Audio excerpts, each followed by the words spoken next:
Chapter 237. 238. Spitting Blood 7. Who are you? The soldier saw the coffin on the carriage from far away. Seeing that they still wanted to get closer, he took out his knife and stopped them. This is the Meng's territory. You lowly people, leave now. Don't you dare dirty the eyes and ears of the nobles. The head of the entourage rolled down from the carriage in a sorry state. His face was covered with tears. His head and waist were wrapped in white cloth, and his body was draped in linen clothes. His face was unkempt, and his eyes were bloodshot. His eye bags were heavy, and his face was covered in a layer of dirty oil. He looked extremely unkempt. I have something urgent to report to the Lord. Second Lang Jun is back. He cried as he spoke. He knelt on the ground and took out his token with trembling fingers. The words carved on it could prove his identity. The soldier didn't know how to read, but he recognized the token. His attitude suddenly changed. What? Second Lang Jun is back? The soldier's expression changed. He was about to flatter Meng Liang to leave a good impression when he saw the coffin on the carriage. All of a sudden, an ominous feeling spread from his back to the back of his head. He felt them all over. Could it be? Could it be that the person in the coffin was Second Lang Jun, Meng Liang? This conjecture shocked the soldier. Hurry up and report to the Lord. Second Lang Jun's body is back. Hurry up. The head of the entourage didn't dare to face Meng Zhan's anger. He roared at the soldier. The soldier was also shocked by the series of events. In a daze, he staggered and ran towards the Meng residence. For a moment, he did not expect the fury of the informant. Meng Zhan was having tea and wine with his friend in the waterside pavilion. They sat opposite each other, talking about the world and laughing. But the atmosphere didn't last long. The servant made a lot of noise. His rude behavior made Meng Zhan very angry. The Mengs were one of the 4 noble families in Dongqing. They were very strict. Even the lowest servant had the best manners. No one could find fault with them. It was like when he was entertaining a guest. Even if his friend didn't care, Meng Zhan still felt embarrassed when something so embarrassing happened. Perhaps something happened. Why don't you ask County Chief Meng? The friend smiled warmly, and his eyes were calm like the clouds in the sky, causing others to feel a sense of closeness and peace. Meng Zhan held back his anger. He cupped his hands in front of his chest and said, I didn't teach my servant well. Please forgive me. After saying that, he turned his head and his face darkened. He got up and walked towards the rash servant. Meng Zhan looked impatient. Tell me, what happened? The servant shivered and tried to lower his body to the ground, try to minimize his presence. Only then did Meng Zhan realize that there was an unfamiliar soldier beside the servant. Judging by his attire, he should be a guard of the Mengs. All of a sudden, Meng Zhan's anger grew. This was the place where he entertained his distinguished guests. A guard guarding the gate of the courtyard dared to break in. If this was seen by others, how could he not laugh at the Meng family for not being strict enough to control a mere servant? However, before he could get angry, the soldier had already finished speaking while trembling. Master, Second Lang Jun's body has been brought back. Meng Zhan's mind went blank after he heard it. It was as if thunder exploded in his ears and took away his hearing. After a long time, Meng Zhan regained his senses and grabbed the soldier's collar. His rough movement also startled the guests in the waterside pavilion. What did you say? Whose body has been brought back? Meng Zhan's eyes were wide open. His crazy look was a sharp contrast to his usual gentle and elegant appearance. The soldier became more and more nervous, but he still answered subconsciously. Second Lang Jun's body has been brought back. Second Lang Jun? Meng Zhan was so scared that he took a step back. His body hit the pillar of the waterside pavilion. It was as if all his strength had been sucked out. The group of servants were so scared that they knelt on the ground and didn't dare to raise their heads. His friend, who was staying in the waterside pavilion, heard the commotion and was confused. He was about to stand up, but he saw Meng Zhan holding his chest with his right hand and spitting out a mouthful of blood. His eyes rolled back, and he fell into the pond. Witnessing all of this, the friend's expression was slightly startled, and he stopped in his tracks. What happened? Meng Zhan spat out blood and fell into the pond. Everyone was so shocked that they forgot to go into the water to save him. In the end, his friend came back to his senses and asked someone to jump into the water to save Meng Zhan, who was in a coma. Meng Zhan woke up from his coma in a daze. He saw the familiar scenery and his friend next to his bed. He was shocked at first, but then he remembered the news he heard before he passed out. He quickly lifted the quilt. "County Chief Meng, the doctor just came to check on you. You are in shock. You need to rest." Meng Zhan suddenly burst out a strong force. He raised his hand and pushed his friend away. His eyes were full of hatred. "Bring him here." Meng Zhan was so angry that he almost bit his tongue. "Who killed Meng Zhan?" "Meng Zhan?" His friend stood up awkwardly. He was shocked when he heard the name. Wasn't that the name of the second Lang Jun of the Mengs? What happened? Seeing Meng Zhan leave in anger, the friend's shocked expression returned to normal. He even tidied up his hair and clothes. He thought to himself, did something really happen to the second Lang Jun of the Mengs? Thinking about the young friend he met before he came to Meng County, the man raised his eyebrows and his eyes flashed with a hint of playfulness. "Don't tell me. You've already predicted this?" He followed Meng Zhan and followed him to the hall where Meng Liang's coffin was placed. The servants had put on plain linen clothes, and the decorations in the room had been changed as well. White banners were fluttering, and candles were burning. It looked like a mourning hall with a giant coffin in the middle.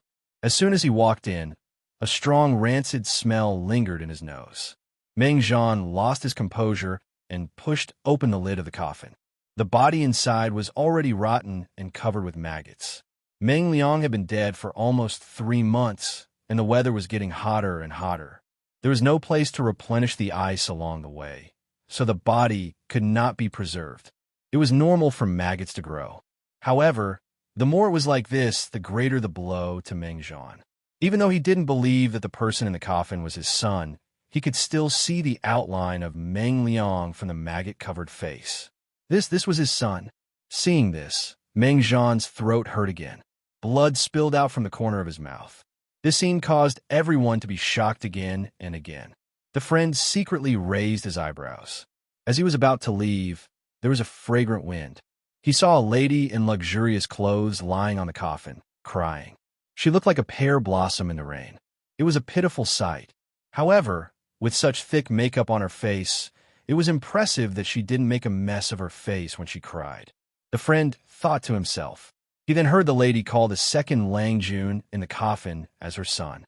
Wait, wasn't Meng Liang's mother the second wife of the county chief of Hu County, Lu Shi? The friend's eyes widened. Chapter 238. 239. Spitting Blood. 8. His friend stopped looking at him and comforted him gently. "County Chief Meng, I'm sorry for your loss. Don't be too sad." However, the pain of losing a son in his middle age was not something that could be soothed by a few words of comfort. Meng Zhan held the edge of the coffin with both of his hands. His fingers were visibly shaking.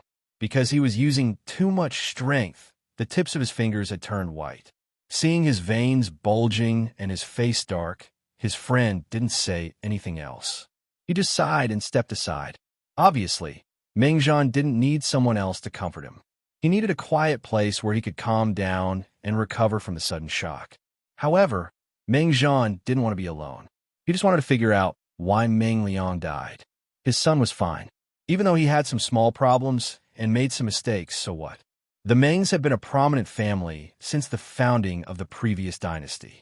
They had a huge business, and they could handle anything for Meng Liang.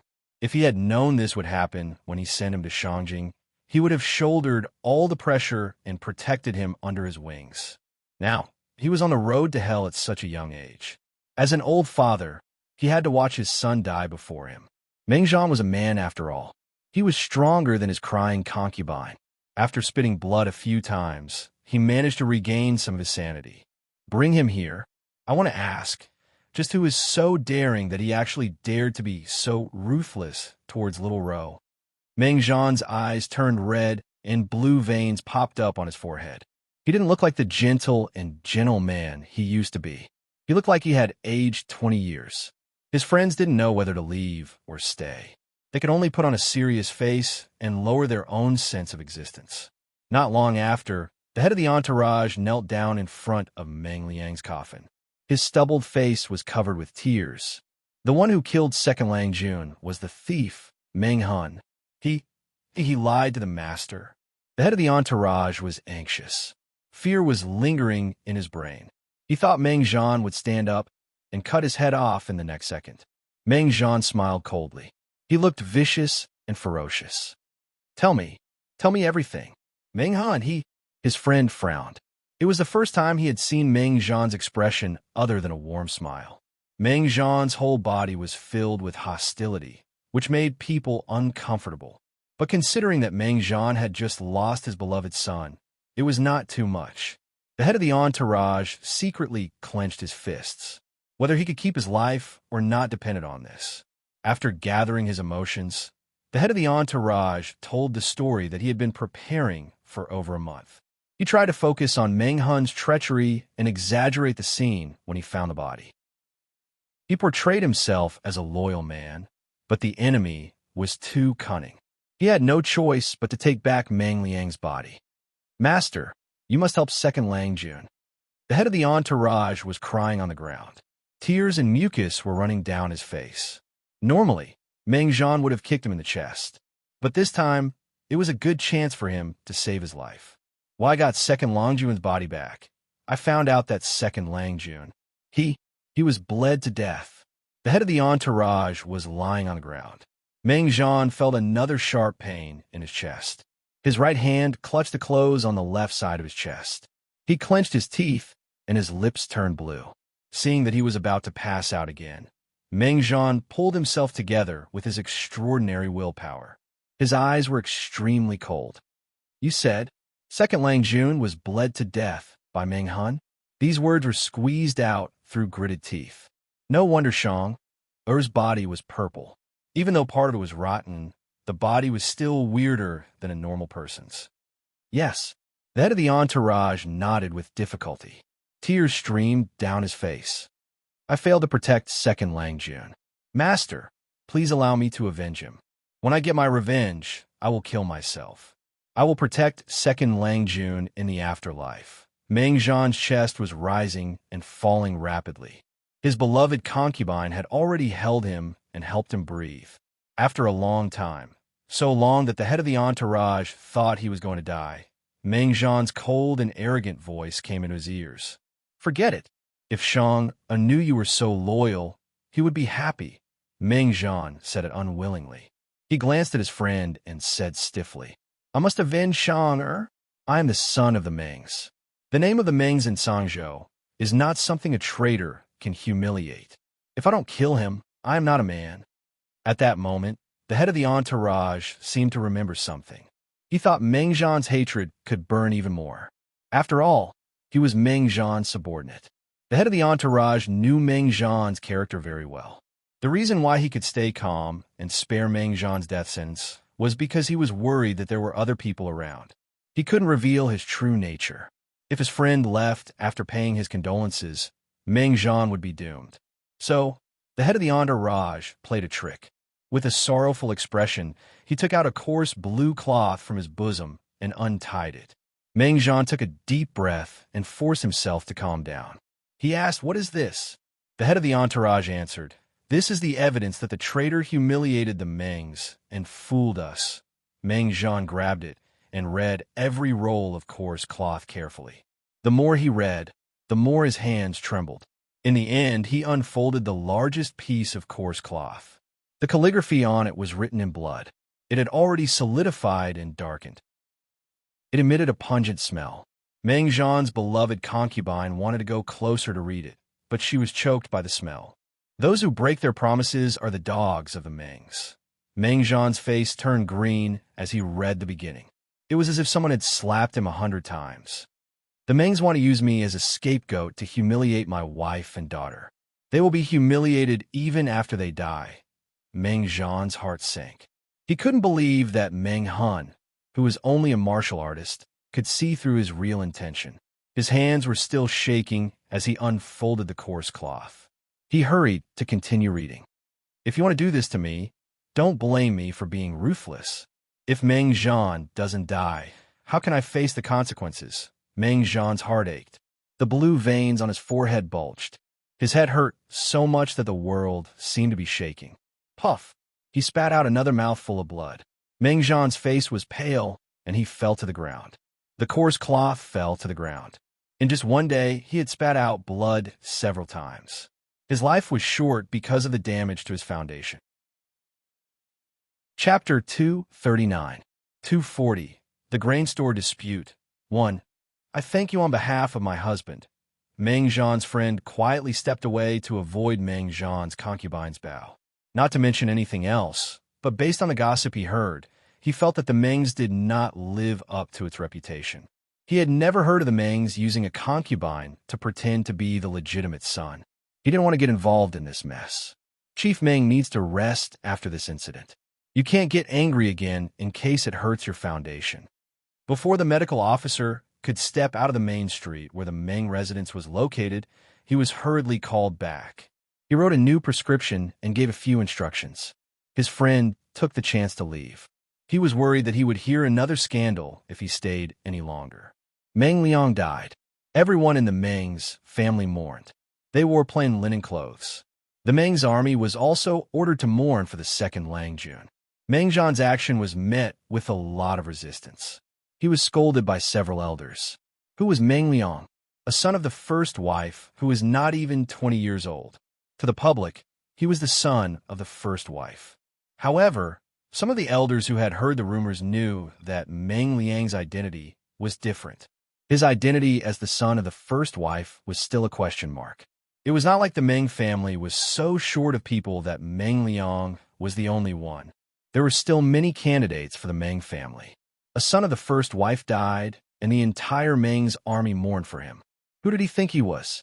Even if the emperor of Dongqing passed away, he wouldn't be treated like this. More importantly, it was a critical moment. The civil unrest in Tsang Prefecture was getting worse.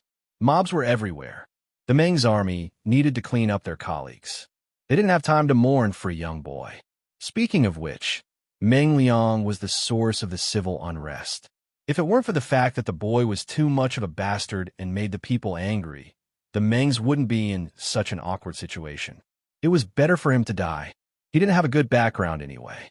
If it weren't for the fact that Meng Zhan loved him so much that he wouldn't give him anything and even ignored the legitimate eldest son of the first wife, the elders wouldn't have cared about Meng Liang. He was just a piece of mud that couldn't be helped. He was a waste of air when alive and a waste of land when dead. Meng Zhan's heart was as hard as steel. He refused to give an even half a step. The two sides were locked in a stalemate. As a result, there were several voices within the Meng family's army. The news of the civil unrest that they had painstakingly concealed seemed to have grown wings and spread among the people. When the people in the neighboring counties and prefectures heard the news, they panicked and felt insecure. The Meng family is truly a sinner. A plain-looking carriage stopped on a mountain road. The man in the carriage lifted the curtain and saw the people fighting outside. Their clothes were ragged, and their faces were yellow from hunger.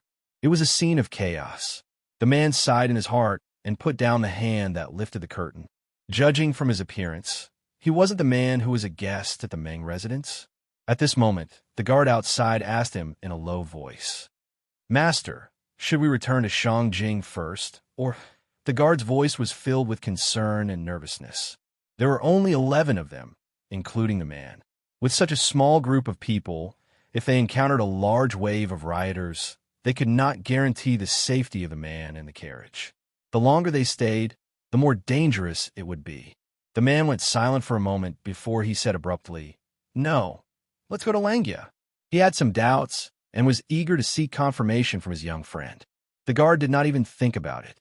He answered yes and pulled the reins of the carriage. Soon, the seemingly ordinary carriage completely disappeared on the vast mountain road. "Yuan Jing, what kind of students do you have?" Faintly, the man seemed to be complaining. There were different voices within the Meng family's army. The suppression was lax, which made the already serious civil unrest even more intense. Hejing County, which was only half a month away from Meng County, was naturally the first to be affected. Jiang Pengji returned to the mansion from the streets as usual. The information she collected made her look cold. The audience in the streaming room could feel the low pressure around her through the screen. Even the funny comments on the bullet screen had decreased greatly. The price of grain has soared to 8 times the original price. Even so, the supply still cannot meet the demand. Suko hurriedly jumped off the carriage and hurried to Jiang Pengji's study room.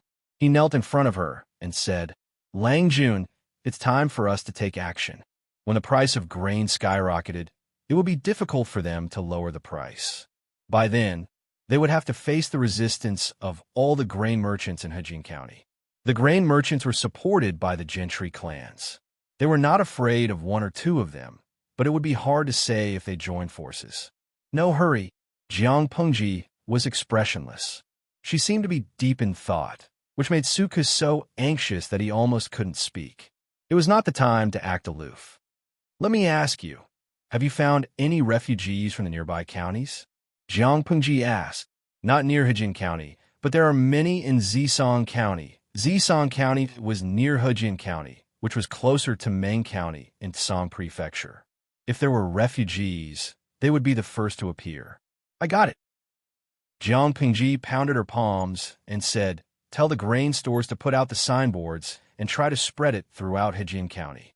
We must let every citizen know that the 3 grain stores will be buying large quantities of cheap grain." "Signboards?" Suku was startled. "What is that?" "It means to widely advertise.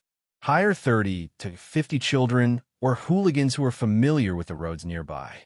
Give them some money and let them advertise on the streets." Jiang Pengji explained. "Anyway, we must let the people know as soon as possible." Suka's eyes flashed. If it were not for the situation, he would have praised his Longjuan's idea. Nowadays, there were too few people who could read. Even if they put up the signboards at the city gates, not many people would know about the grain stores. The effect was minimal. If they let children or hooligans advertise everywhere, it would be faster and wider than just putting up the signboards. The key was that the labor cost was not high. "I'll do it now." Suka calmed himself down, bowed to Jiang Pengji, and left. "Wait!" Jiang Pengji suddenly shouted and stopped Suku, who was in a hurry to leave. "Before we do this, go and find out which grain store has the lowest price. The price we set will always be 20% lower than the lowest price." Suka was dumbfounded. "Not the normal price?"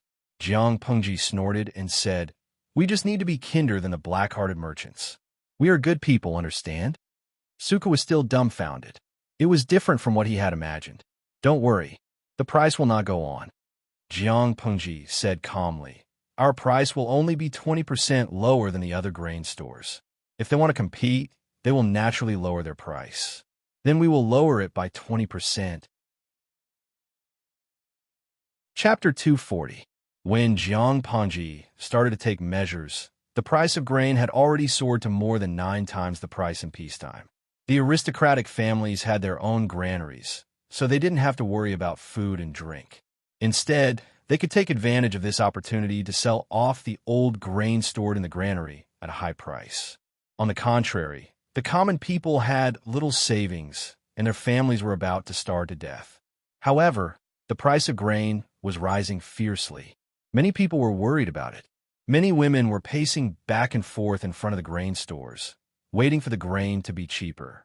They didn't expect the price to go up every time. "If we don't buy more, we won't even be able to afford a bucket of rice with our savings." "You can still afford to buy rice?" "My husband broke his leg a while ago, and we've spent all our money to buy medicine for him. Today, we even slaughtered the only hen that could lay eggs to make soup for him. I really don't know how we're going to live like this. I don't know what happened.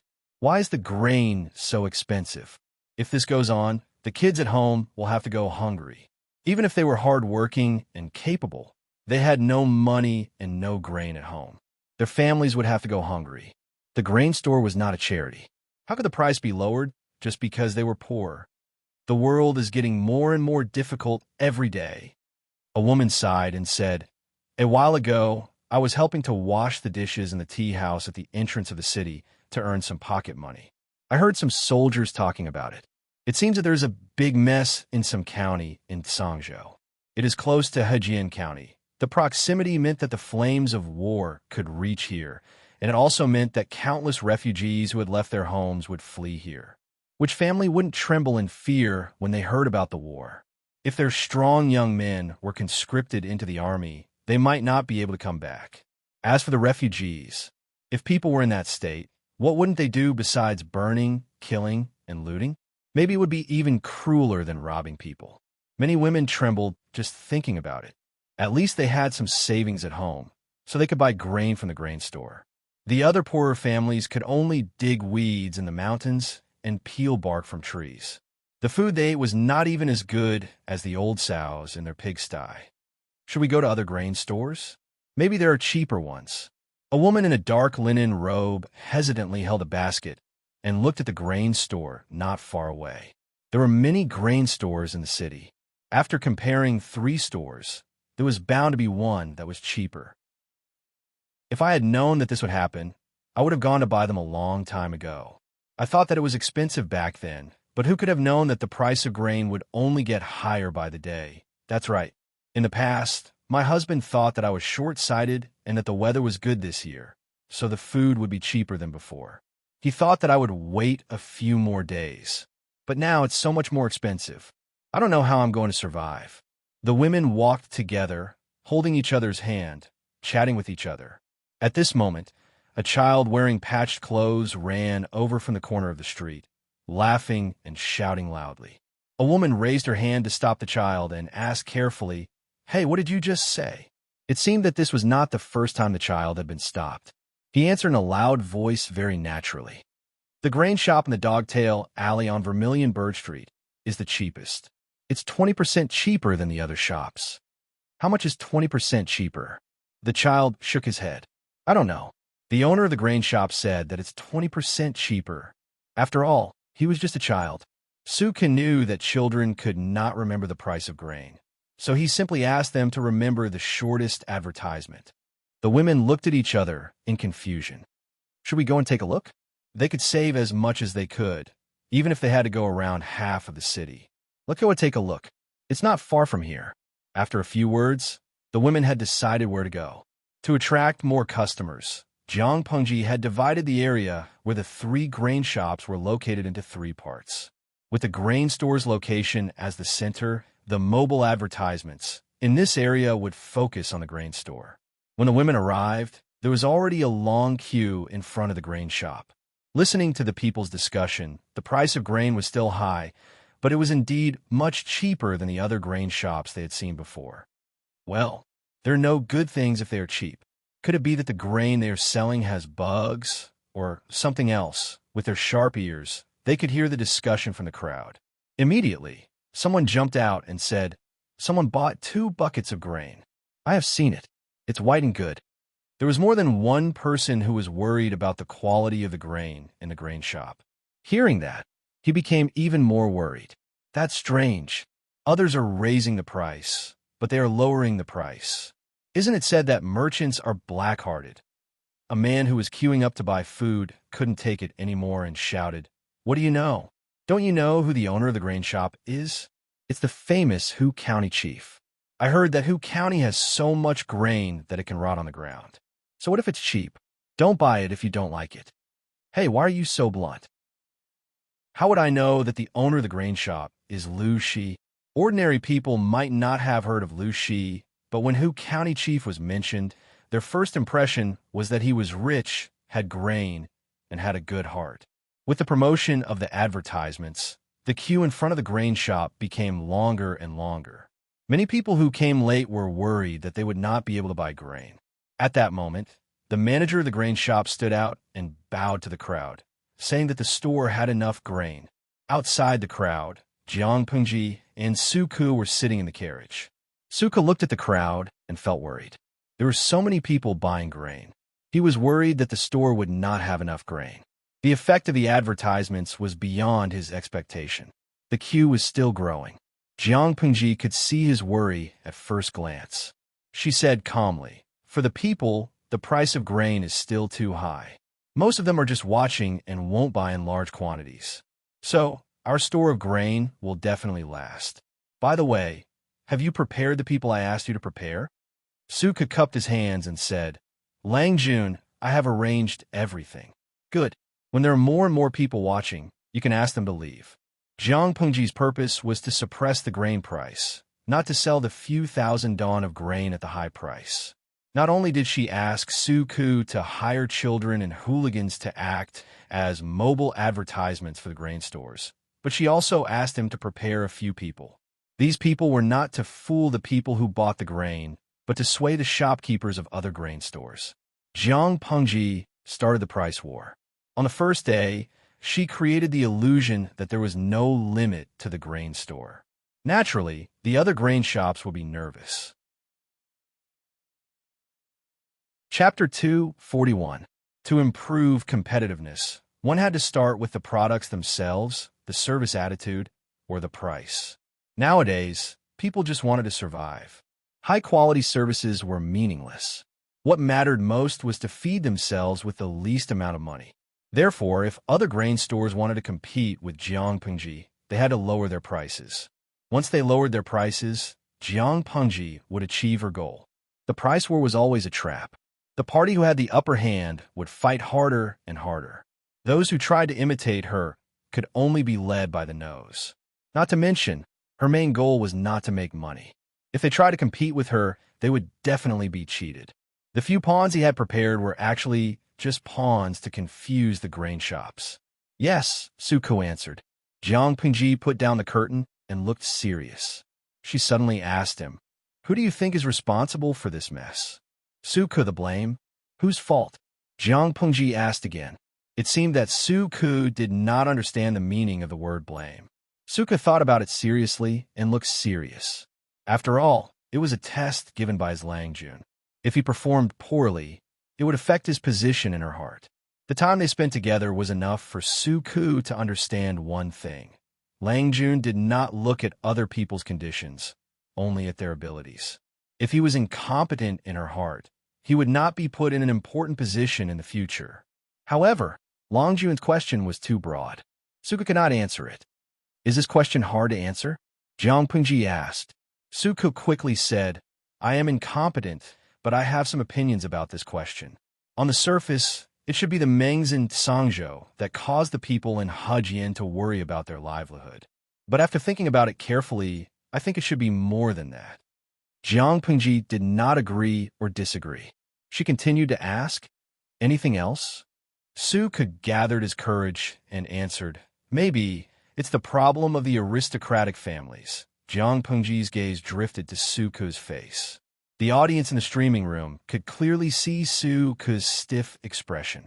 Zwizhen Beishijing. Haha, don't be like this.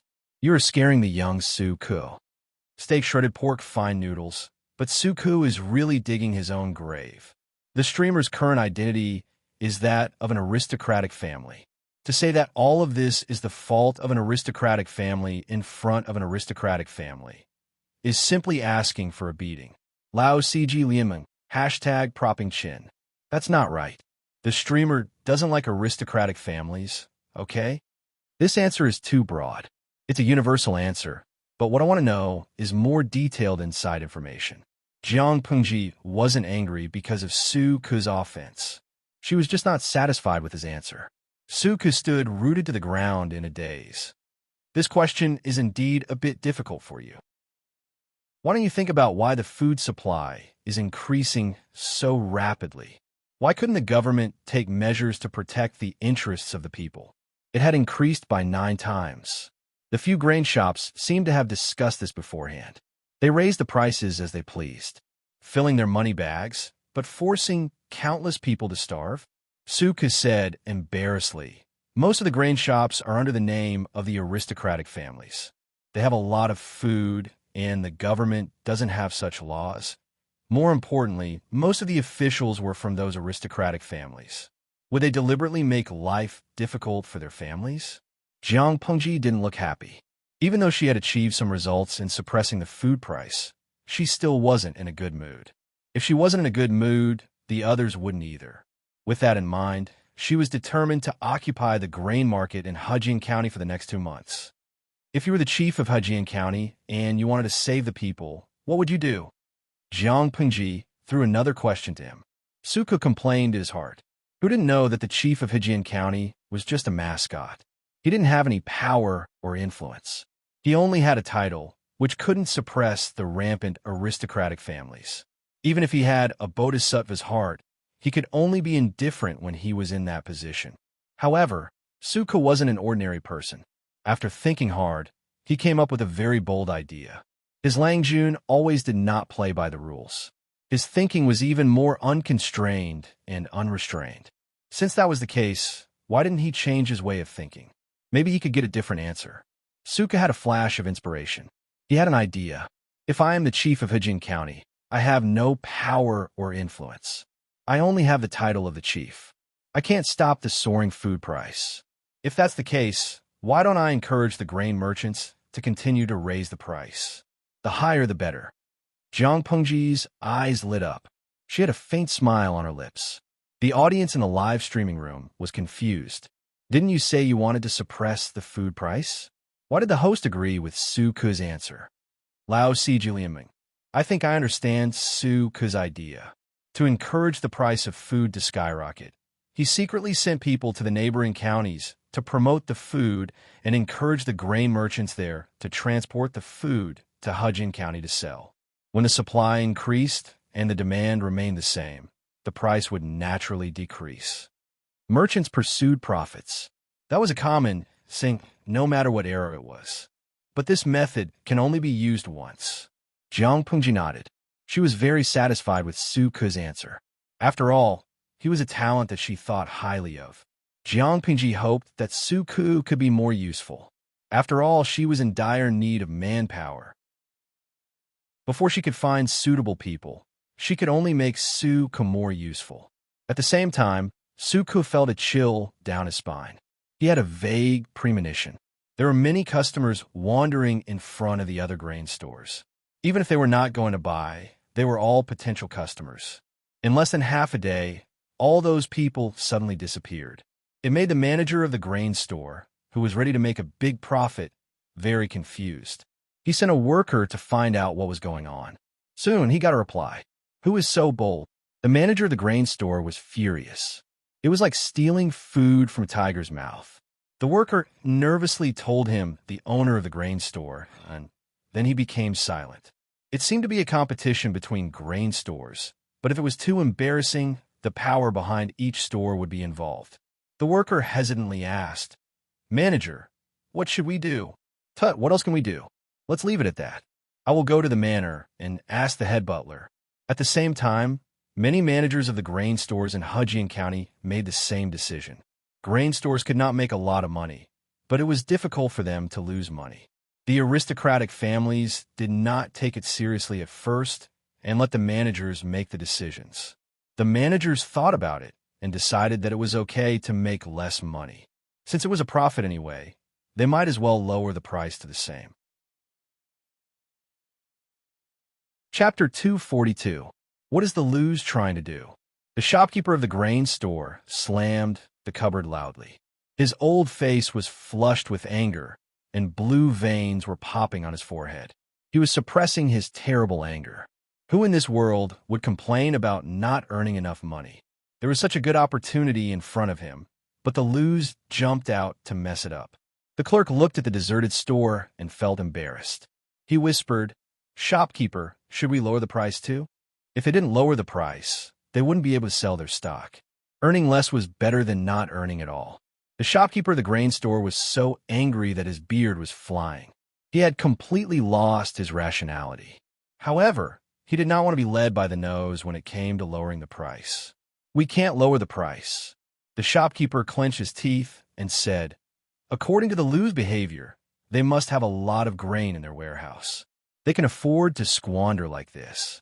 If we lower the price and they continue to lower it, what should we do? Even though the head of the family had given him the power to manage the grain store, if he couldn't make a satisfactory profit every quarter, he would be the one to suffer when the higher-ups questioned him. Let's wait for a while and find someone to investigate the situation of the Lu mansion.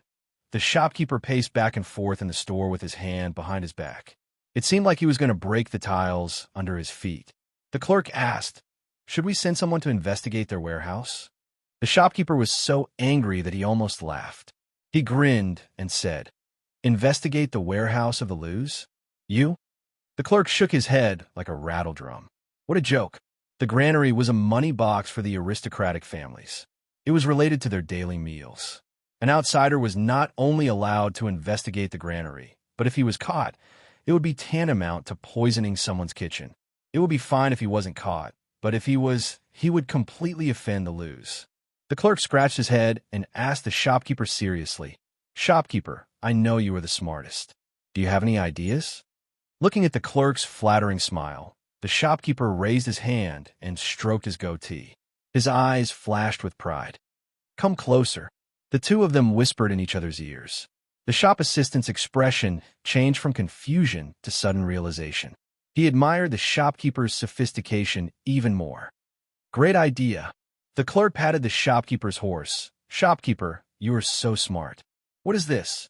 The shopkeeper felt much better and was no longer as angry as before.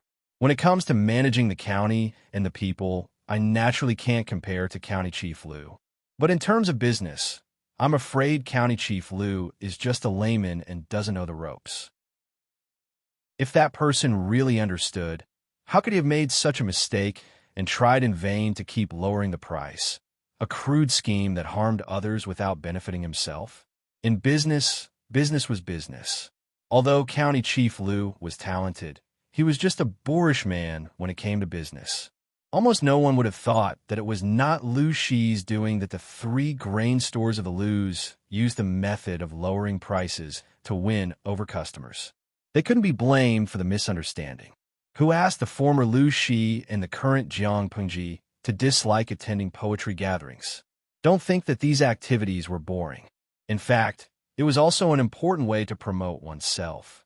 It was the best place to show off one's talent and fame. If he didn't package himself and promote himself, how would others remember him? The former Lou Shi wouldn't have done that, but the current Jiang Pengji disdained to do so. Therefore, in the second branch of the Lou's, outsiders always thought that Lou Shi was the head of the family. Naturally, he was the first person they thought of when something happened. Unintentionally, Lou Shi had become Jiang Pengji's scapegoat. In the eyes of outsiders, how could offending Lou Shi and offending Lou Shi's son be the same? Everyone bullied the weak and feared the strong. If it was the former, 99% of people would be afraid. After all, Lou Shi was not someone to be trifled with. If it was the latter, people would probably come to pressure him with all kinds of excuses. Even if they didn't torture you to death, they would still annoy you to death. If they couldn't afford to offend their father, why would they be afraid of the bastard? Of course, if they really did that, they would probably understand a principle. The bastard was even more dangerous than the father. The latter would only make you suffer, while the former would directly kill you. The clerk flattered the shopkeeper. "That's right. I think so too. When it comes to making money, no one can be more experienced than you. Let's wait and see." The shopkeeper said decisively, "I like to see how much grain he has and how many days he can squander." Because they had more grain than they had expected, the purchase limit was not implemented the next day. Jiang Pengji coldly looked at the statistics on the table. It was the price records of 31 grain stores in Hejin County. After the first price cut, they seemed to have reached some kind of tacit understanding. Not only did they not follow suit, but they also chose to ignore the 3 grain stores of the Lou's. They let their own grain store be deserted, with not a single customer coming in. They did not move at all. Jiang Pengji saw that and sneered. "You're quite calm, but that's all." If they chose to lower their prices immediately, the loss would be small. If they continued to be so reserved, she would not be polite. Early the next morning, Jiang Pengji asked Su Ku to do something for her. This. Lang Jun, do you really want to do this?" Su Ku's eyes widened. Wouldn't that be too wicked? Jiang Pengji held a roll of books in her hand. She knocked on the table and said angrily, "You saw the grand occasion yesterday. Although the people were attracted to the grain stores, not many people actually bought the grain because of the high prices. It was not that there were not many people, but it was less than she had expected. She was not satisfied with the transaction amount." Suka did not dare to respond. With the prices of the grain stores yesterday, it would be strange if there were many people who actually bought the grain. Although the prices of the 3 grain stores of the Lou's had been lowered twice, it was still higher than the people's consumption level. Another day of price reduction. The people would naturally have the mentality of wait a little longer. Maybe it will be even cheaper. I've read the information my father gave me about Hu County. There's a lot of rain this year, so this should be a bumper harvest year. The drought in the neighboring 2 prefectures is also better than in previous years. The pressure of the food shortage will be much smaller than in previous years, which means that the grain prices will be exceptionally low after the autumn harvest. Jiang Pengji said coldly, "We'd better convert the 5,000 dawn of grain we have in money before the autumn harvest. After the autumn harvest, we can buy the grain at a low price. After that, the price of the grain will increase by several times. If we can't sell it, we will lose money." Although the grain was not a business, who would want to make a few hundred if they could make a profit of 10,000 dawn? Jiang Pengji lacked everything at the moment. She could only use the method of increasing income and reducing expenditure to the maximum. She wanted to turn the 5,000 dawn of grain into the biggest profit. Suka was silent. So this was the reason why his Lang Jun wanted to cheat the grain stores of the other noble families? Very good and very powerful. He was speechless. Chapter 243. Excluding the 3 grain stores of the Lus, there are still 28 grain stores in Hejin County. After lowering their prices yesterday, all of them are looking forward to buying grain. It seems that they are suspicious of our grain storage. If so, why don't we tempt them to buy grain? For one grain store, a few thousand on a grain was a lot, but for 28 grain stores, it was nothing. Jiang Pengji had carefully made a budget. She set aside a part of it for the limited purchase and sold the rest to those suckers at a high price. Suka was speechless. Suddenly, he felt lonely, like a hero who had no place to show his skills. His Lang Jun was too capable, and he, who was a right-hand man, felt sad. But would they really do that? Suka did not know much about business, so he was a little nervous. In fact, Jiang Pengji did not know much either. After all, she was a genetic warrior, and fighting was the mainstream of her life. Most of the skills and knowledge she learned were related to practical fighting. But she lived in an era where information was extremely advanced, so she could always learn something. She was not an expert, but she could still imitate others. Not to mention the suppression of business in ancient times. Of course, she could handle it. Of course they will. Even if we don't spread the news that we don't have enough grain, they will secretly test us. Jiang Pengji was a layman when it came to business, but when it came to cheating people and maximizing profits, she was the master of it. Whether it was in ancient times or in her previous era, as a general, she was not a reckless or brainless person. On the contrary, most of those people were smart. They looked crude, but they had a lot of tricks up their sleeves. Jiang Pengji was chosen by her old boss, stood out from many candidates, and became the commander of an army. Of course, she was not ordinary. Ask the shopkeepers of the grain stores to pay attention and record the appearance of every person who buys grain and the grain they buy, Jiang Pengji said.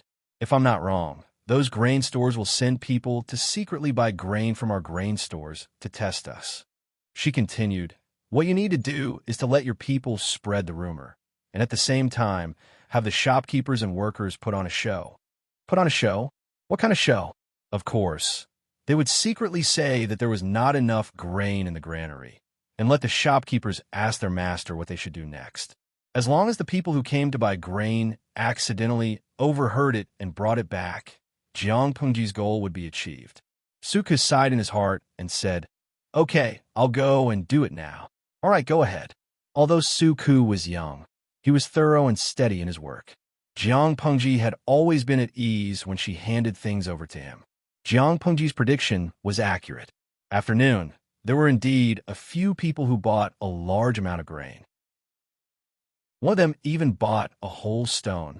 If it was any other time, any commoner with a little extra money would be able to afford one stone. But now that the price of grain had skyrocketed, a single stone was a huge deal.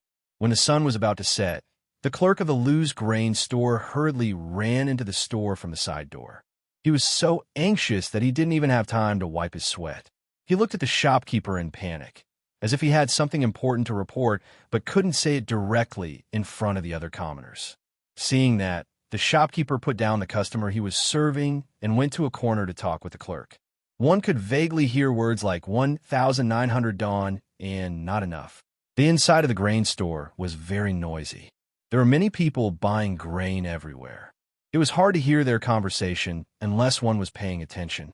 However, among this batch of people who were buying grain, many of them were spies from other grain stores. "Is what you said true?" The spy answered, "It's true. I heard them say that they have less than 1,900 dawn of grain. If they continue to sell like this, it won't last more than a few days." After hearing that, the spy pondered for a while and made a decision in his heart. Apart from the 3 grain stores of the Luz, the other 28 grain stores were hoping to make a fortune this time. Seeing that the people who were buying grain had gone to their competitors' stores, they were anxious. 2 of the stores even decided to lower their prices the next day. When they heard the news, they were all excited as if they had been injected with chicken blood. 1,900 dawn was not much even if it was divided among the 28 grain stores. If they could buy this batch of grain from the Luz, they could naturally continue to raise the price and still make a profit. Now the news of the civil unrest in Sangzhou was getting more and more intense. The refugees not only affected Zishan County, but also spread to Hejian County. It was a good opportunity to make a fortune. If they missed this opportunity, they would not get another one. How could they let the Luz ruin it? In a word, bye-bye. Therefore, on the 3rd day, the 3 grain stores of the Luz welcomed a large number of people who were buying grain. It also drove the real buyers to make up their minds to buy grain. They had all heard the rumor that the cheap grain of the Luz was running out. If they did not buy now, they would have to buy grain with sky-high prices in the future. If they could not afford it, they would starve to death. On the 3rd day, the business of the grain stores reached its peak. Even when the grain stores were closed, there were still many people who did not buy grain wandering in front of the doors. The shopkeeper and the clerk could only persuade them to leave in a gentle voice. "Today's grain is sold out. If you want to buy more, come back tomorrow. The grain stores are closing now." The people looked at each other. In their hearts, they thought that the shopkeeper was just saying perfunctorily. They were very disappointed. On the 4th day, the business of the grain stores was still good, but they closed before noon, which further confirmed the rumor that the grain stores were running out of grain. Humph, the Lu County chief has made great achievements in governing the region, but he knows nothing about business. He is so stupid to give up a watermelon and throw away a sesame seed. Many people laughed in their hearts. The Luz did make a lot of money, but that was all. If they had been patient, they could have made 5 or 6 times the money, or even more. On the 5th day, the grain stores in Hejian County seemed to have reached an agreement. They all adjusted the prices of their grain stores. The prices were set. If they did not want to buy, they could wait for their whole family to starve to death. However, the expected customers did not come. After asking carefully, the shopkeepers of several grain stores almost had a heart attack. They thought that the grain stores of the Luz would not open today, but the people found that they opened earlier than usual. "Hey, what is this?" The people looked at the sign outside the grain stores and did not understand it. "This is a limited purchase." At this time, a man in a green scholar's robe was standing in the crowd with a feather fan in his hand. Who else could it be but Qiguan Rang? What is a limited purchase? Out of 100 people, 99 were illiterate. How could they understand a limited purchase? The people respected the scholar. They all made way for Qiguan Rang so that he could read the sign. He calmly walked forward and read the content of the sign clearly. Then he explained in a way that the people could understand. "The grain stores are still open, but each person can only buy 2 days' worth of grain for a family of 4. We will not sell more than that." Limited purchase? They had never seen or heard of such a way of selling. Many people found it hard to get used to it. If this was the case, didn't it mean that they had to go to the grain stores every 2 or 3 days? Why couldn't they sell it all at once? Chapter 244. Although there was cheap food, there was still a restriction on the purchase, which made many people feel disgusted and repelled. Hejian County was not a big place, but it was not small either. It was really troublesome to go to a grain store just to buy 1 or 2 days' worth of food. "Is there no food in your store?" Why do you want to limit the purchase instead of making money? A man's voice came from the crowd. He was wearing sackcloth and his hair was tied up with straw rope. He looked like an ordinary farmer. At this moment, the people gathered in front of the grain store seemed to have been enlightened. They started chattering. It's okay if there's no food. Why are you tormenting us? There are other stores in Hudging County that sell food even if you don't sell. The world is not safe now. What if you run into bad people when you travel so far, just for a little food? What he said was exactly what many people were thinking. They were even more worried. That's right. Taking the risk to travel so far away for such a small amount of food. Isn't this harming others? Yes. Do you have food or not? Give us a definite answer. If you do, sell it. If you don't waste our time. We could buy from other stores. If we're delayed by you and the price of the food rises again, will you be responsible? You are so evil. I don't see you selling it much cheaper than others. Why are you playing these tricks? Are you going to sell it or not? If not, leave. Many people in the crowd shouted. They were all pointing at the grain store and trying to shake the people's hearts. Chiguan Rang stood calmly at the side. Others might not be able to tell, but he could tell that those who were trying to sow discord were not malicious. Rather than saying that they were trying to sow discord, it would be more accurate to say that they were trying to stir up the atmosphere and mislead the people. Therefore, he didn't stand out to explain the benefits of the purchase restriction. Instead, he looked at the grain store with a playful smile. He wanted to see what other tricks Lu Langjun had up his sleeves. Seeing that many people were provoked, the manager of the grain store hurriedly lifted his clothes and crossed the threshold.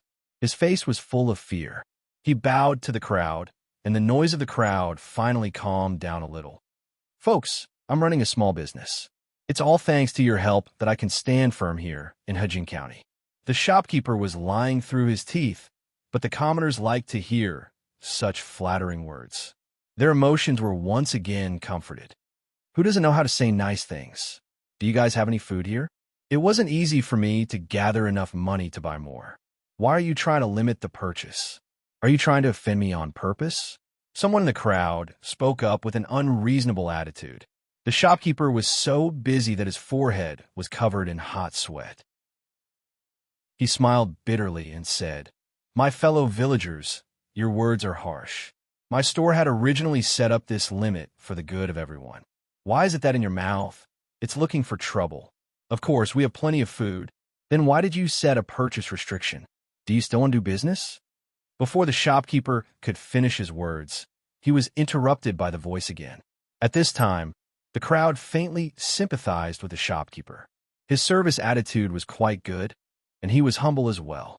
Unfortunately, he had encountered someone with a bad temper. How pitiful was he now? Of course we want to do business, but we can't not limit the purchase. The shopkeeper bowed again and said seriously, "Nowadays, the world is not stable. Who doesn't want to fill their own rice tank to the brim? But recently, the price of food has skyrocketed. My fellow villagers have also seen it.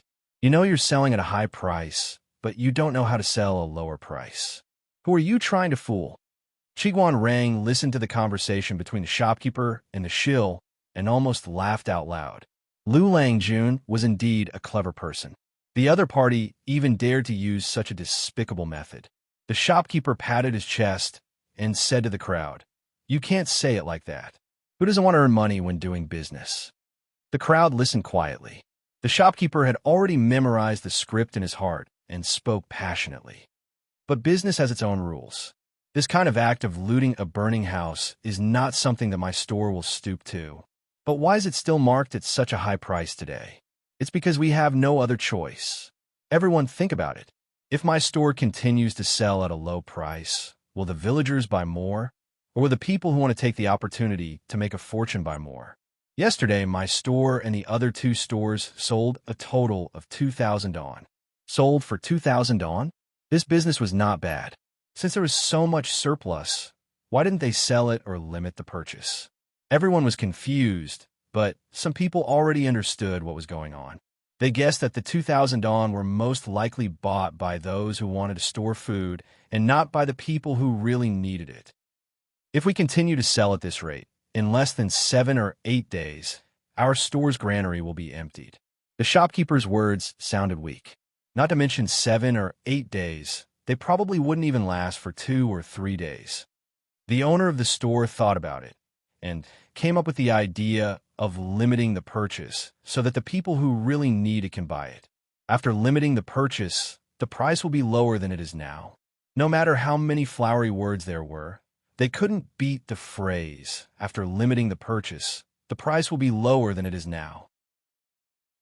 Nowadays, the food in the store was indeed more expensive than usual, but it was much cheaper than the food that was 9 or 10 times more expensive. Many people could afford it if they gritted their teeth.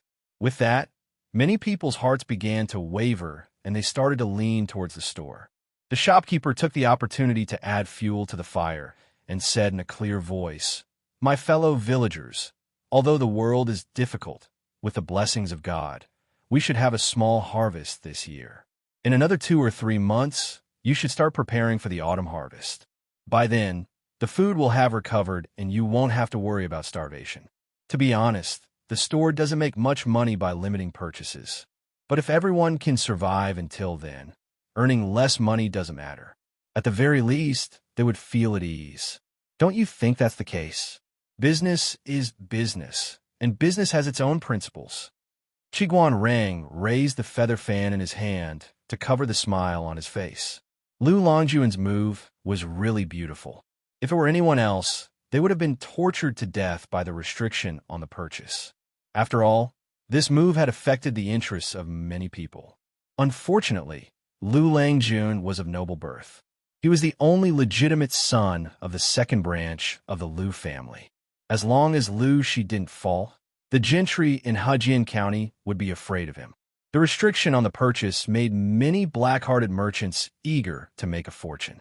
So what if they lost money? If they wanted to make a move on Lu Shi, they had to see if Lu Shi would agree. The business of the Lu family's grain store was still booming. There was an endless stream of people buying food. For them, even if they had to travel for a few more hours, it was all worth it as long as they could buy cheap food. This is what a real businessman should be like. Many people sincerely exclaimed, especially when they found out that the other grain stores didn't lower the price, but instead raised the price. They admired them even more. Lanting, this is what you call gaining both fame and fortune. Chapter 245. She smiled and said, "The timing, location, and people are all on my side. It's mostly luck that I can succeed this time." Qiguan Rang nodded in agreement. It's really luck this time. If Lu Shi was not in the Lus, but in Hu County, Jiang Pengji would have to go through a lot of trouble to succeed. Not to mention the brutal methods of assassination. In ordinary business competitions, there were many other dirty methods to kill without spilling blood. Those who were greedy for money would have many ways to ruin her reputation. Even if Jiang Pengji had good intentions, if her opponents wanted to bully her, she would make a big fuss. It was impossible to implement the purchase restriction. The root cause was that the people were too easily fooled. They believed whatever they heard and rarely had the ability to make their own judgments. Based on this situation, the grain price won't be higher than the price set by the grain store. Jiang Pengji took a sip of tea and mumbled, "I hope we can survive until the autumn harvest. That way, the people won't have a large-scale food shortage. We can't let our guard down because of this. After all, the civil unrest in Meng County and Tsang Prefecture has spread to Hejian County and other counties. How to settle the people is a big problem. If they couldn't control the people, the local public security would be greatly reduced." Jiang Pengji raised her eyebrows and said with a smile, "That's the problem of the Hejian County chief and other aristocrats. It's not our turn to worry about it." Qiguan Rang choked. They were both commoners without any official titles. Why would they worry about such things? Jiang Pengji said, "Compared to these things, Wenjing should think about how to be a bridegroom. Wayne Yangzi is still young, so please bear with her." Of course. Qiguan Rang's expression softened a little, revealing a sense of warmth. Jiang Pengji teased Qiguan Rang, and the latter reacted accordingly. On the other side, the streaming room was a bit gloomy. Why? Because Jiang Pengji did not play by the rules. She traveled from the stars to ancient times to be a streamer, so she could be considered a time traveler, right? According to the usual plot of transmigration novels, as long as there was a decent man by her side, he would have a different kind of feeling for her. There could be only one male protagonist, but the friendly male supporting characters had to be from the second row to the third row. After watching the streaming for a few months, only a few men appeared, and only a few of them were attractive. Chiguan Rang was getting married. Brainless smashing jar. I'm not happy. I thought that Chiguan Rang would be the streamer's CP. Sparks of love could be ignited between them. They usually get along quite well. I didn't expect that Chiguan Rang would really get married. It's so frustrating to choose the wrong CP. Hey Yud Yida, I remember that Chiguan Rang is now married for the second time. How do you think he and the streamer are a good match? Cafeteria Daff and Auntie, hashtag rested chin. Although I quite like this style, I feel that Chiguan Rang is not suitable for the streamer. Their personalities overlap in some areas, and they are birds of a feather. They are more like bad friends. Moreover, the streamer is so young. That's right. Although I don't know how old the host was in the past, she looks like she's 12 now. She'll only be 13 next year. Chunlai, starting from 3 years, the highest penalty is death. Raising a chestnut, 3 years of hard work. The death penalty is not a loss. Heart is clear as ice. Hashtag rested my chin on my hand. Although the lowly love of the uncle was not bad, I like the childhood sweetheart even more. Jinya Najiba, I like Suka more. I don't mind the CP of a loyal dog and its sundermaster. Zagwoj Chestnut, according to what you said, the young man named Hanyu is also not bad. He and the streamer are a happy, quarrelsome CP. Even Lu Shi, a legitimate father, was not worried about his daughter's marriage. The viewers in the streaming room had already begun to dig up all kinds of men that Jiang Pingji had met, hoping to find Jiang Pingji's future husband from among them. Lao Siji Lianmeng, why are you worrying so much? It's not certain whether the streamer will marry in the future. His words shocked everyone present. The viewers in the streaming room reacted one after another. According to Jiang Pingji's character, there was really no need to worry about that. Lao Siji Lianmeng, in my opinion, the men you mentioned are not a good match for the streamer. First of all, they're a few years older than the streamer. According to the ancient tradition of early marriage and early childbirth, when the streamer is 17 or 18 years old, they are either married or preparing for a second marriage after their wives pass away. Do you think the streamer will be a mistress or a second wife? The viewer's words made many people feel uncomfortable. Just thinking about that kind of scene was enough to make them feel sick. The streamer's excellence was obvious to all. Wasn't it because of Jiang Pengji's charm that many viewers followed her for so long? If even such a person had to be a mistress or a second wife, it would be like eating delicacies that have been left out overnight. Lao Siji Lianmeng, the streamer still has a long way to go. It's too early to talk about relationships. The world is so big. There will be more outstanding people. Why should you limit your vision to a few people? Chiguan Rang will not be the streamer's CP. They will only be good friends. Although Jiang Pingji did not care about the bullet screen in the streaming room, Lao Siji Lianmeng did win her heart. While paying attention to the bullet screen, she chatted happily with Chiguan Rang. Will Anting go to Shangjing with Lu County Chief soon? Chiguan Rang suddenly brought up the topic and said regretfully, I thought I could invite Lanting to the wedding, but it seems that we are not fated to do so. Well, it's time to leave. The Mengs are going to investigate soon. Although I am confident that I am clean and did not leave any clues, it is hard to say that the Mengs will not suspect me. Jiang Pengji shook her head and said, not only that, my father and Mr. Wei Yuan have recommended me to study in Langyi. I will leave here sooner or later. But I can't be there for your wedding, but I will send the gift. It was time to go somewhere else to avoid the storm. Hanyu had said that Jiang Pengji would not be able to find anything if she went to Langyi County because Master Yuan Jing was going to take his students to Shangjing to participate in the evaluation.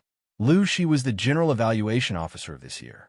Jiang Pengji would be going to Shangjing with him, and she would meet Master Yuan Jing. Chiguan Rang sighed with emotion. I don't know when we can meet again. Jiang Pengji smiled and said, when I need you. They looked at each other and smiled. At that time, Rang would also join them to make trouble. But before that, she had to find other talents. She couldn't rely on Su Ku alone. What if he got sick from exhaustion? Not to mention how furious the shopkeepers of the other grain shops in Hejian County were.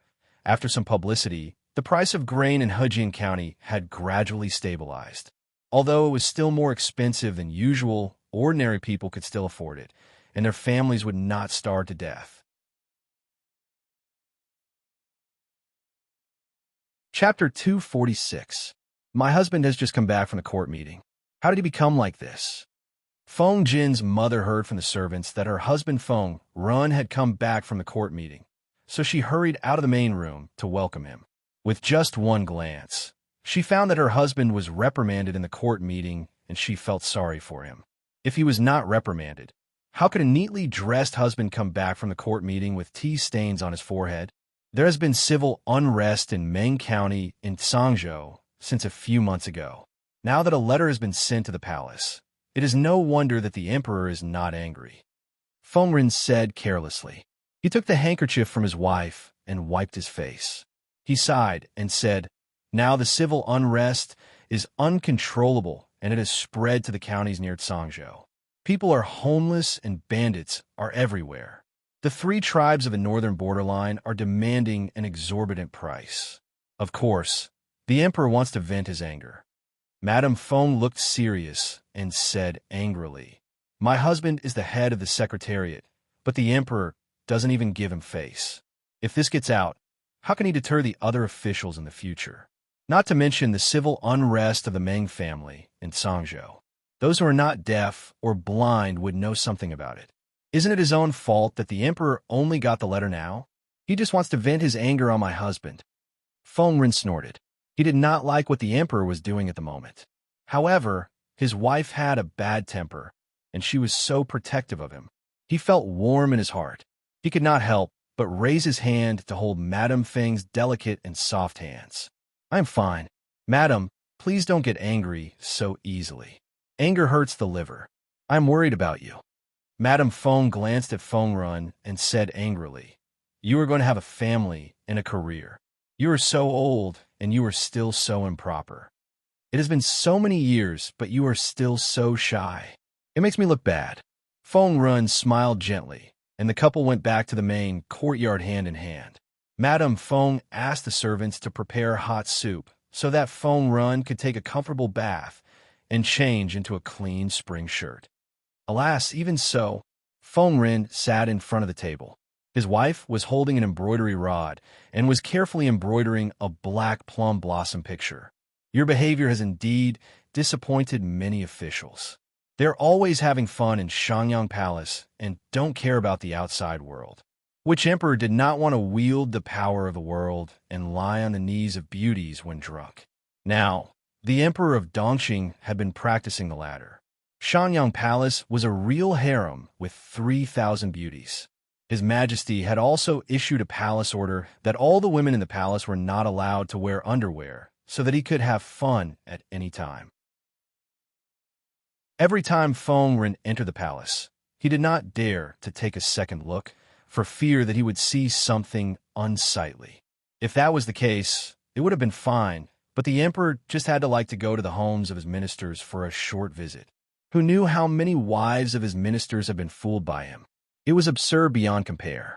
Compared to the previous emperor of Dongqing, Emperor Yang of Qing, it was no less frightening. He had ascended the throne for many years, but the number of times he attended court could be counted on one hand. Indulging in beauty, unable to extricate himself. Occasionally, Feng Rin also doubted whether he would die on a woman's belly because of his indulgence in lust. Although the aristocratic families were now in power, this had a lot to do with the emperor's indulgence in sensual pleasures and neglect of court affairs. The more power the aristocratic families had, the more they impeded the imperial power. The more the emperor could not enjoy the pleasure of ruling over the world. He was controlled everywhere, and the more he indulged in sensual pleasures, the less he cared about court affairs, and the more power the aristocratic families had, the more it was a vicious cycle. He was ambitious, but did not like to manage court affairs. He wanted to suppress the aristocratic families and regain his power, but he did not have the ability. How could there be such a good thing in the world? The current emperor of Dongqing, other than having more sons than his brother and being able to sleep with several women at night, had nothing else to show. Feng Ren was calm. Even if he was called to the study room by the emperor and smashed a cup of tea, he could still chat with his wife calmly. Who cares? Madame Feng said carelessly. They have been crazy for a long time. Look at you. There's a cut on your forehead. Put some ointment on it and don't eat much for a few days in case there's a scar left after you recover. Other than the first emperor of Dongqing, who had some achievements and ambition, the others were useless and useless. If it was not for the fact that the Feng family needed people in the imperial court, she would not want her husband to be the head of the secretariat. It was said that the emperor was dead and the aristocratic families were made of iron. No matter how bad the Feng family was, it would not be that bad. It did not matter if the royal family wanted to die or not. Her husband had written 4 or 5 memorials to remind the emperor about the Tsang prefecture in Meng County. However, the emperor was busy with his new favorite. If it was not for important matters, he did not want to see Feng Ren at all. The memorials he wrote 2 years ago were still gathering dust. Why would he read the memorials Feng Ren wrote a few months ago? Now, he was angry? What was the use? I'm worried about Huayu. He is now with the 4th prince. I don't know if he will run into mobs on the way. The children will have their own fortune. Don't you always say that? Why are you so worried when Erling has only been away for a few months?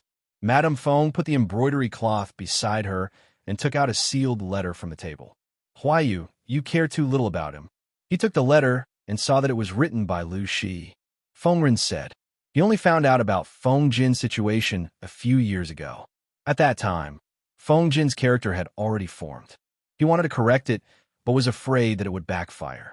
He could only blame his wife for paying too much attention to the eldest son and loving the youngest son.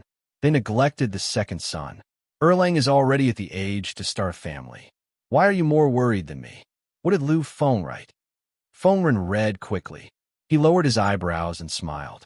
Madam, you just laughed at me for being frivolous. Look at him. He is frivolous. He gave up his job as the county chief and came to be a matchmaker.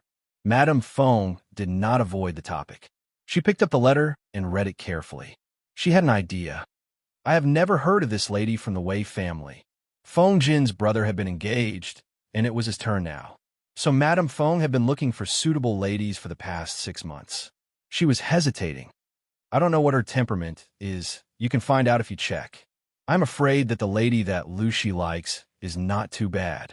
Feng Ren said, the Wei family in Hejian. Huayu could be a good match. If she has a good temperament and Huayu has no objection, she can be chosen. The Feng family was a big family. Feng Jin's brother was the eldest son of the legal wife. His wife would be the future wife of the family. Naturally, they had to carefully select her. Her family background, talent, and appearance must be good. But Feng Jin was the second son of the legal wife, so the requirements were not so strict. It was not that they did not treat Feng Jin well. They were afraid that sisters-in-law with similar status would easily have thoughts that they should not have, which would not be good for the family. Therefore, the status of Feng Jin's wife was not important. They valued her character, talent, and temperament more. If there was a shrewd and ambitious woman who instigated Feng Jin and his brother to fight for the family property, it would not work. Chapter 247. Lu Shi and Feng Ren were friends of gentlemen, and they had a good relationship in private. They usually talked about their literary ideals and political affairs. They rarely talked about their work. This kind of friendship and the way they got along with each other made Feng Ren feel relaxed. Naturally, their relationship was not bad. My husband always said that Lu County Chief was an idiot. I believe it now. Madame Feng put the letter away with a smile. Although it was an encrypted letter, there was nothing shameful in it. It was nothing more than talking about daily life, describing what had happened in the past few years, expressing his longing, and acting as a matchmaker. He talked about how he was about to leave for Shangjing and didn't have a place to stay. He asked Feng Ren to help him arrange a place so that he wouldn't have to sleep in the open. The content was humorous. It didn't sound like the tone of the famous Lu County chief at all. It sounded more like a boy who hadn't grown up. Hee. He's even more idiotic. Fongren opened his mouth, but he suddenly thought of something and stopped. He said vaguely, "Anyway, you can't just judge a person by his appearance. He looks beautiful, but inside he's a pervert." Fongren and his wife had been married for many years, and their relationship was getting better and better. They talked for a while and got up to have dinner together. At the same time, the news that Fongren, the head of the Secretariat, was reprimanded by the emperor and even smashed a teacup had spread to all the families in Shangjing. Those with ordinary family backgrounds felt insecure. Those with great power in the court just looked on coldly. They all thought that Fongren would be angry and stay at home for a few days after being wronged. They didn't know that he still did what he was supposed to do the next day. Except for the mark on his forehead, there was no difference. Some old officials who were clear-minded couldn't help but sigh when they saw it. The emperor had completely offended Fongren. So what if he was the head of the Secretariat? There were countless high-ranking officials in the Fong family. Would they care about the position of the head of the Secretariat? It seemed to be an important position, but in fact the emperor was always afraid of Fongren and the Fong family. Under such circumstances, how could they expect the Fong family to serve the country wholeheartedly? Fongren didn't get angry, not because he had a good temper, but because it wasn't worth getting angry. Due to the civil unrest in Meng County of Tsang Prefecture, the surrounding counties were affected as well. The people were wailing in pain and suffering. Along the way, people in ragged clothes could be seen everywhere. Many of the refugees from Meng County had fled to other counties with their children, creating a huge security and public order problem for the local area. The roving bandits took the opportunity to wreak havoc, burning, killing, and looting. In such a big environment, Hejian County seemed to be exceptionally peaceful. Most of the bandits had been cleaned up by Jiang Pengji. She selected some of them and incorporated them. Not only did they not become a hidden danger, but they contributed to the peace around Hejian County. While other places were immersed in dark clouds, this place seemed peaceful. The purchase restriction in the grain store was carried out smoothly. The other gentry families in Hejian County didn't dare to vent their anger when they saw that the leader was from the Liu family. What was more surprising was that the grain store of the Wei family also took the initiative to adjust the policy and limited the people's purchase at a low price. At least they know how to return the favor. Lu Shi smiled faintly when he heard the news. Jiang Pengji rolled her eyes and asked, "Did father really step forward to be a matchmaker for Jing and Huayu?" Lu Shi snorted. What else? If they didn't have such a handsome son-in-law, how could the Wei family be so generous? When Jiang Pengji implemented the purchase restriction, although the Wei family didn't kick them when they were down, they were just watching from the sidelines. Now that Jiang Pengji had introduced the purchase restriction, no one would believe it if they didn't have a secret deal. If that's the case, I'm relieved. Huayu is a noble person. He will treat Jingxian well. Jiang Pengji didn't think too much about it. Wei Jingxian marrying Feng Jin was better than marrying Wu Majun, wasn't it? Other things aside, Feng Jin's character was still trustworthy. Lu Shi secretly shook his head. His daughter was so kind. Based on the current situation, the marriage between Feng Jin and Wei Jingxian seemed to be perfect, but in the future, his daughter might have to bear double the pain, but it was too early to say that. Who knew what the future would be like? Lu Shi skipped the topic and said to Jiang Pengji, "It will be the autumn harvest in a month, and I will be going to Shangjing to meet the emperor. Ask your aunt to prepare the things you will need on the way. It's your first time going out, so you should be well prepared." "Okay," Lu Shi said, "pick some of the troops to follow us and protect us on the way. The rest will stay in Hejian County." Jiang Pengji's troops had expanded to 1,500 people, and that was the result of her careful selection. She couldn't take all 1,500 people with her. At most, she could take 40 to 50 people with her. The rest had to stay where they were. Jiang Pengji nodded. In fact, she didn't want to expose all of them. The quality of the troops varied. Everyone needed to be polished and trained. Even if Lu Shi didn't say so, she would do it anyway. "Father, don't worry. I have asked Xiao Yu to pick suitable followers. The rest will stay in Hajian County for now. Wenjun will take care of them. Although Qiguan Rang hadn't officially joined the team, Jiang Pengji didn't want to waste such a good labor force. Su definitely couldn't stay, but Meng Hun still couldn't manage a troop of 1,000 people neatly. After all, internal affairs weren't his strong point. Besides, his current identity was a little sensitive, and he needed to avoid the Mengs. Most of the time, he couldn't appear openly. Fortunately, Qiguan Rang would stay in Hejian County. He could more or less take over Su Ke's work, so she didn't have to worry about the troops. Although the departure would take more than a month, the preparations had already begun.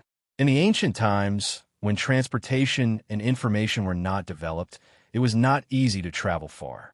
Jiang Pengji habitually broadcast every day.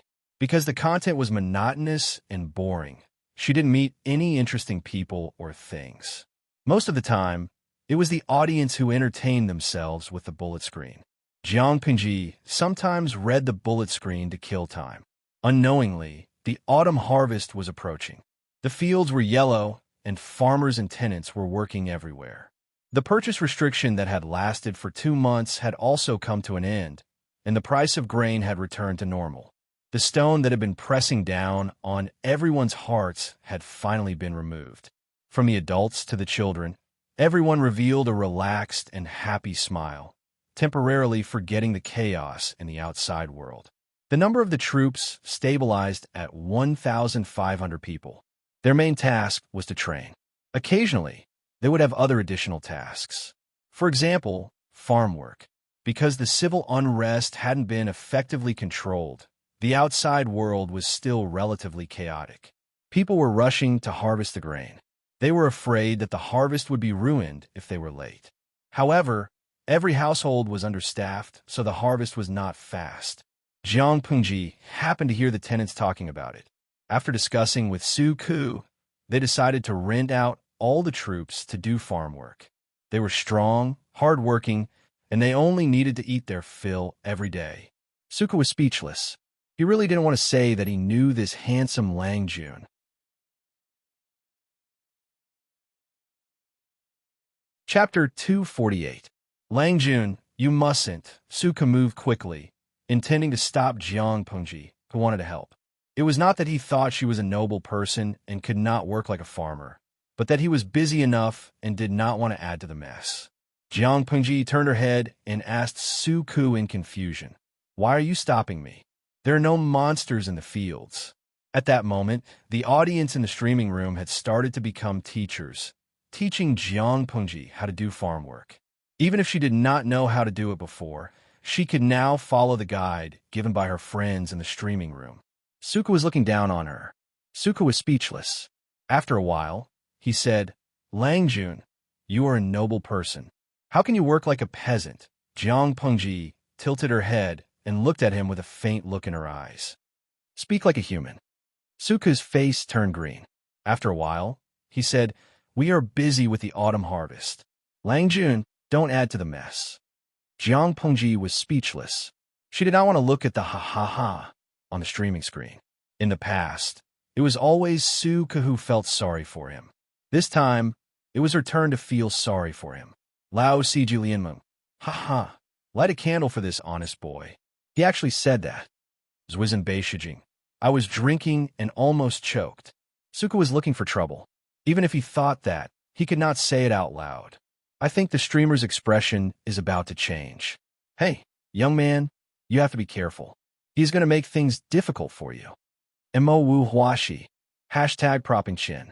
Su Ke is not following the routine. According to the usual routine, he should be secretly moved.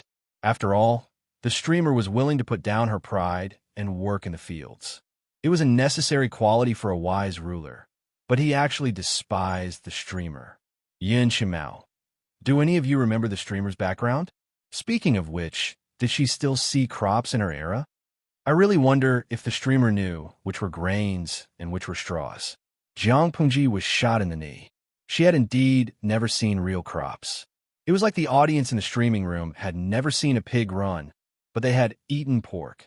But they could not look down on her knowledge just because of that, okay? Host V. Don't you have the bullet screen to guide us? Lao Si Julianmeng. Most of them are from Baidu. I don't know if they're useful. Jiang Pengji was speechless. Nai Bao Bao. Actually, I'm curious. Agriculture still existed in the host's era, right? Fully automatic machines are used for harvesting? Jiang Pengji stared at Su Ku silently, but he didn't budge. She squatted on the ridge of the field and looked at the farmers who were working. It looked like he was defeated, but he was actually chatting with the audience in the live broadcast room. Host V, do you know what it means to be a farmer in my time? 2 words, rich. The viewers in the live stream room expressed their shock and sent a series of exclamation marks. How much money can you make from farming? Jiang Pengji thought about it and used a very vivid metaphor to give them a general idea. Host V, all of you have seen the great universal geographical map of Dongqing, right? You know the approximate size of this country. The audience in the live streaming room expressed that they knew about it. After all, the great geographical map of Dongqing was hanging in her study room. It was hard not to see it. In terms of land area, it was about 1/6 of their era's Hua nation and slightly larger. This was the result of a data guru in the live broadcast room after combining the various data provided by the host. And then, Host V, it looks like a large land area, but it's about the size of a small or medium-sized farm. In other words, the land area of the Emperor of Dongqing is less than that of a small or medium-sized farm owner in her time. The audience in the live streaming room, Lao Si Julianmeng, I may have drunk fake wine and watched fake live streams. I suddenly can't look at the term farm owner. Xiao Xiao Gui. Can't look at it directly +1. I suddenly feel that my family's rural household is suddenly much more lofty. Moonlight Treasure Box. Can't look at it directly +2. The urban household is trembling. A farm that was 1/6 of the land area of Hua Nation was completely unimaginable. However, would a farm owner be able to manage such a large farm? You should be able to, right? But they couldn't imagine what it would be like. Lao Si Julianmeng. Wait a minute. I seem to have analyzed a very scary fact. If there were such large farms in the host's time, obviously the Earth could no longer meet the needs of the farm owners. Would there be the existence of agricultural planets? In other words, the host time was already interstellar. Just like what many interstellar novels imagined, there were many planets in the universe that were suitable for the survival of living creatures. Some planets were specially divided for farming, which gave rise to such terrifying farm owners. The audience in the live streaming room were all excited after being reminded by him. Jiang Pengji didn't know what they were excited about. She quietly looked at the 2 or 3 tenant farmers who were working together on a piece of land. The audience in the live streaming room couldn't imagine how the farm owners in her time managed such a large farm as Dongqing because they had never seen it with their own eyes. Jiang Pengji hadn't seen the autumn harvest with her own eyes, so she couldn't imagine how the farmers harvested the grain. Suku saw that Jiang Pengji was so quiet and he felt anxious.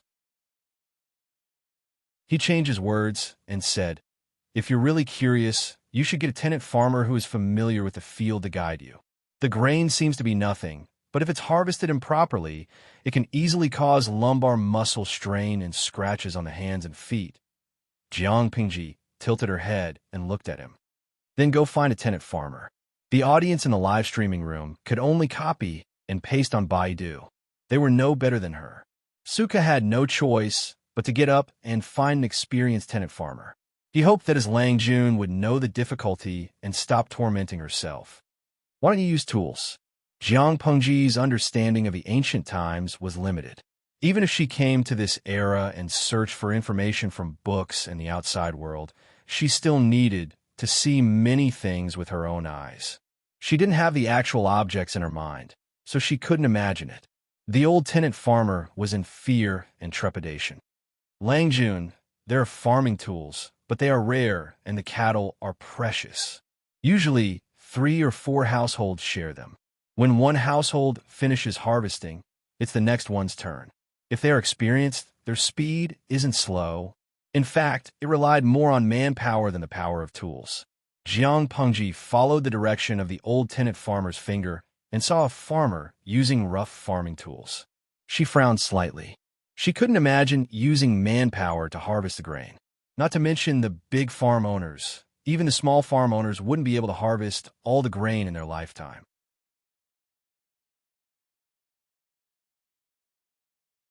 Chapter 249. Old man, please teach me how to do it. I'll learn. Jiang Pengji smiled. She rolled the wide hem up to her knees and secured it with a rope, revealing a pair of slender white calves. As for the sleeves, she tied them up with a rope to make it easier for her to walk. Xiao gay. Yeah. The rope to secure the sleeves looks like it's from Japan, Lao Si Julianmeng. Sleeves, also known as arm ropes. They're not from Japan. In fact, people in ancient China used ropes to secure sleeves so that they wouldn't get in the way of their work. But no one was wearing a robe with wide sleeves, so they didn't need it. Well, he was being taught a lesson. Jiang Pengji secured the sleeves with Su Ke's help. She stood beside the old tenant farmer and listened attentively to him, teaching her how to harvest the grains. After all, the old tenant farmer had worked in the fields his whole life, so he was very experienced.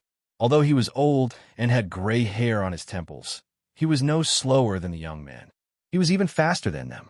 At that moment, Su Ke keenly sensed that his Longjuan's mood was a bit weird. He thought to himself, does Lang Jun think it's too difficult? However, the scene that followed refreshed his worldview and limits.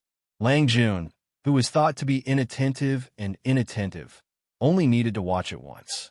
The old tenant farmer told her some things to pay attention to, and she was able to do it by herself. Lang Jun, you're really smart. You're much smarter than my grandson. The old tenant farmer was so happy that he complimented her, but he realized he had said something wrong after he finished. How could they compare the status of his grandson and the Lang Jun in front of him? If his grandson couldn't learn this skill, he would probably starve to death. Lang Jun, on the other hand, could live a luxurious life even though she didn't know what the grains looked like. When he thought of this, the old tenant farmer was so scared that his legs trembled. His face turned pale, and he almost fell to his knees. Unexpectedly, Jiang Pengji revealed a very happy smile and spoke to him in a gentle and soft voice. It's not hard to see, but you need to pay attention to your posture and strength. Otherwise, your whole body will hurt. The old tenant farmer didn't know how to control his posture and strength, but he had accumulated a lifetime's worth of experience. Su Ke stood to the side, and his face turned slightly better. Jiang Pengji didn't seem to realize that the old tenant farmer had said something offensive. Instead, she quickly harvested the rest of the rice. A quarter of an hour later, she sat on the ridge of the field, swinging her two slender white legs. Her forehead was faintly covered in a thin layer of sweat. Lang Jun, do you want to apply some medicine? Su Ke held a small brown bottle in his hand, which contained a plaster that could remove blood stasis and stop bleeding. Jiang Pengji looked at his hand, then looked at her calves and feet, which were scratched by the grains and foreign objects.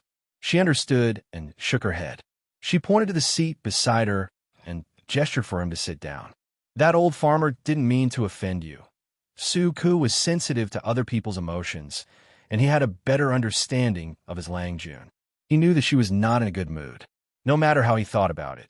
It seemed like the old tenant farmer's words were the only thing that offended him and made him unhappy. However, Su Ke was wrong this time. Jiang Pengji had many flaws. She was capricious, arrogant, and unruly. It seemed to be a common failing of the aristocratic families in this era. However, Jiang Pengji was different from those people. She would not hurt the weak and innocent, not to mention that the old farmer had no ill intentions. Are you pleading on behalf of someone else? Jiang Pengji couldn't help but laugh. She said, Xiao Yu, the premise of pleading is that you have to understand the whole story and know the truth. Otherwise, not only will your pleading fail, but it will also add fuel to the fire. I am not angry because of that, Su Ke said seriously, but you are indeed not in a good mood. Jiang Pengji smiled and asked him in return, then do you know why I am not happy? Su Ke was dumbfounded. He even suspected that it was not that she was in a bad mood, but that she was simply using this as a pretext to torment him. Su Ke cupped his hands in front of his chest. His cheeks were slightly red. I don't understand. Please enlighten me. Jiang Punji did not answer his question. Instead, she asked, "Do you think I was a burden when I harvested the grains?" Suka was speechless. Sure enough, it was directed at him. Before Suka could recover from his confusion, Jiang Punji continued, "Don't think that I look fine now. In fact, my back is aching. Farm work is not something that can be done with strength. If you don't know how to save energy, your muscles will definitely swell and your whole body will ache." Suka listened to her quietly and looked at her profile. To be honest, he always felt that his Longjuan's face was a bit too delicate, like a girl's. But that was the trend nowadays. Men had to put on incense, put on flowers, and dress gorgeously when they went out. A group of enchanting bitches. It was normal for her Langjun to look delicate. After all, she was still young, and it was hard to distinguish her gender. When she got older, the difference would be huge. It's too hard. Jiang Pingji's current physical fitness was trash in her eyes, but compared to her peers, and even adult men, she was a crane in a flock of chickens. With such fitness, she actually felt a bit tired after working for 15 minutes on the farm. She felt that it was not worth it. The hard work and the results were completely disproportionate. But even though she thought that way, the others felt that she was very capable and had a high level of understanding. She was no worse than the experienced tenants. They were not from the same era, so there was a huge gap in their thinking. "Langjun, you don't have to work so hard," Suka said. Her identity was different from those tenants. The latter needed to rely on the land, but she did not have to do anything to live a luxurious life. "You're wrong to think that way." Jiang Pengji clasped her fingers together and rested her elbows on her knees. "I personally went down to the fields to experience it. Only then did I feel that the tenants are working hard. The hard work and sweat of the people are not equal to their harvest." Suka was secretly surprised. There were many things that were not equal in this world. If every household had access to more advanced farming tools, it wouldn't take much effort to reap an acre of land without breaking a sweat, and it would increase efficiency. Jiang Pengji murmured. The ideas she had in her head couldn't be implemented in this world. She had to compromise and come up with other ideas. A field that would normally take 2 hours to reap can be done in half a cup of tea's time. Suku was speechless. Did his Langjun? Did she go crazy from working in the fields? I need to go back and think about it. You'll be responsible for the things here. Whoever dares to slack off will be drilled to death by the head instructor. Jiang Pingji seemed to have an idea. She got up and put on the wooden clogs, ignoring Suko. Suko was speechless. "Hey, don't stop halfway through. It's so uncomfortable to keep me in suspense." He reached out his hand, but his Langjun walked like he was flying. He could walk in the fields with those wooden clogs, as if he was walking on flat ground.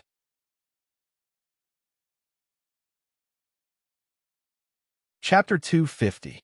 What you drawing, Langjun? Takshu stroked her long sleeves with one hand and ground an ink block with the other. The air was filled with the fragrance of ink. Jiang Pengji dipped the brush in the ink and started writing on the bamboo paper.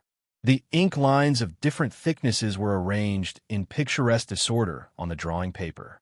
In a short while, a strange picture was formed.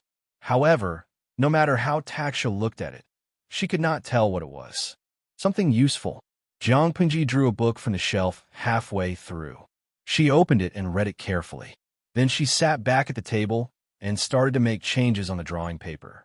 If it's feasible, it might be of great use. Jiang Pengji wanted to improve the farming tools and use external help to improve work efficiency and save manpower. If she was asked to toss about problems such as mechanical design or aircraft carrier energy core, her academic level would definitely not be able to handle it. However, if it was just designing simple wooden machinery, the difficulty would be greatly reduced. Not to mention, the audience in the live broadcast room could also provide her with friendly reference materials. Therefore, it was not difficult for her to improve the farming tools. The real difficulty was that the tools had to be in line with the current level of technology. She also had to manufacture the tools that she designed. At the same time, she had to consider the cost and maintenance issues. At least, The time and manpower needed to manufacture the tools could not be more than the resources that could be saved by using the tools. Jiang Pengji continued to paint, while Takshu stared at her with a confused face. As Lu Shi's personal maid, she had read some books. She was good at writing, but that was all. Nowadays, paintings were more about the artistic conception than the real scene. It was abstract and had meaning. Takshu naturally did not understand three-dimensional paintings. She guessed that no one could understand what she was drawing except for Jiang Pengji and the audience in the streaming room. Lang Jun, it must be very important. Takshu nodded and continued to grind the ink for Jiang Pengji. After a while, she saw that Jiang Pengji had finally stopped. She asked in a low voice, "Lang Jun, do you need some hot soup to cleanse yourself?" Jiang Pengji rode a horse back to the mansion after finishing the farm work. Her calves were exposed, and there were mud stains on them. Her sleeves were stained, and she was sweating. If the gatekeeper did not recognize her face, he would not have let her in. Just based on her previous appearance, people would believe it if they said that she was a tenant farmer of some family. "Yes, go and prepare a set of clean clothes. If you didn't mention it, I wouldn't have realized it. I do feel a little uncomfortable." Jiang Pengji was not a clean freak. After all, she was a genetic warrior in her previous life. When she carried out missions assigned by her superiors, what kind of harsh environment had she not encountered? Not to mention getting half of their bodies covered in mud. It was common for them to be stained with the enemy's blood, flesh, and filth. But now that the conditions allowed it, she didn't like to mistreat herself. Jiang Pengji temporarily turned off the live stream and took a shower. She wore a green Confucian robe and sat in front of the table. Her long hair was still damp. Turning on the live broadcast again, her gaze fell on the drawing paper on the desk. Her brows furrowed imperceptibly before relaxing. Why haven't I seen Xiumei recently? Jiang Pengji dried her wet hair with a towel in one hand and continued to make changes on the drawing paper with the other. Takshu continued to grind and said, "Xiumei has been keeping watch at night recently. Lang Jun sleeps early, so he naturally did not see her." "Why do you want to see her?" "Oh," Jiang Pengji said, "I just remembered something. Didn't I decide to go to Shangjing with my father? Both of you planned to bring only one of them. It's a long journey, and little girls can't take it. So I want to ask if you're willing to follow me." Takshu giggled. "Lang Jun, you've forgotten about yourself. You've suffered, let alone me and Xiumei. Since I'm Lang Jun's maid, I'll follow you wherever you go. There's no reason for me to be unwilling to go." Xiumei would say the same thing if you asked her. "But why do you want me and Xiumei to stay at home?" Jiang Pengji shook her head and answered directly, "I'm going to study, not to seek pleasure. I don't need too many people to serve me. Even so, you can't mistreat yourself." Takshu looked at her with hope. "I want to follow you." Jiang Pengji did not agree immediately. She only said that she would ask for Xiumei's opinion. Due to the elimination of some stubborn and cruel bandits, the autumn harvest in Hejian County was relatively peaceful. Plus, there was a small bumper harvest, so there was more or less some surplus grain. Jiang Pengji asked Su Ku to calculate the money earned from the few thousand dawn of grain and then purchase grain elsewhere at a lower price. Going back and forth, the original 5,000 dawn of grain could be multiplied. With the grain, Jiang Pengji, the poor person, had a slightly fuller purse. Su Ku was becoming more and more like a meticulous housekeeper. His abacus was crackling, and he could split a penny into two. There was still a lot of room for the grain they earned. He said that it was all because of his Lang Jun. Before leaving, Jiang Pengji climbed over the wall and left the manor. She climbed over Wei Yuan's wall again to look for Qiguan Rang. Qiguan Rang, who almost thought that it was a night attack, was speechless. He pulled his cloak together and took a drawing from Jiang Pengji. There was a drawing of a strange object on it. "It's an improved farming tool." Jiang Pengji took a sip of tea. "But I have too little experience. This kind of imaginary thing can achieve the desired effect. I'm handing this over to you. I've also talked to the carpentry workshop in the Lu Manor. You can discuss with the carpentry workshop about how to make it into a usable object." Qiguan Rang listened to her in shock. He suddenly thought of the improved crossbow and was speechless. If Lang Jun can solve this problem, you may become a person who is not inferior to the Maists. It was a pity that Lu Shi's talent was not limited to farming, but to the world. Jiang Pengji ignored his words and continued, "Do it in private. Don't let anyone know." Qiguan Rang was from this era, so he understood the pros and cons of it. He cupped his hands and said, "Don't worry, Lanting." Jiang Pengji said, "Okay, thank you." Qiguan Rang was smart and suspicious. Jiang Pengji climbed over the wall to look for him in the middle of the night, and it was the night before they left. He put away the drawing and asked, "Lang Jun, do you suspect that there's something wrong with you?" "Yes." Unexpectedly, Jiang Pengji answered the question. "But that's not the main reason. It's just one of the reasons. The other reason is that it's convenient for one Zheng to stay in Hejian. I'll be in Langyi for a while, so I won't be able to take care of him. Then..."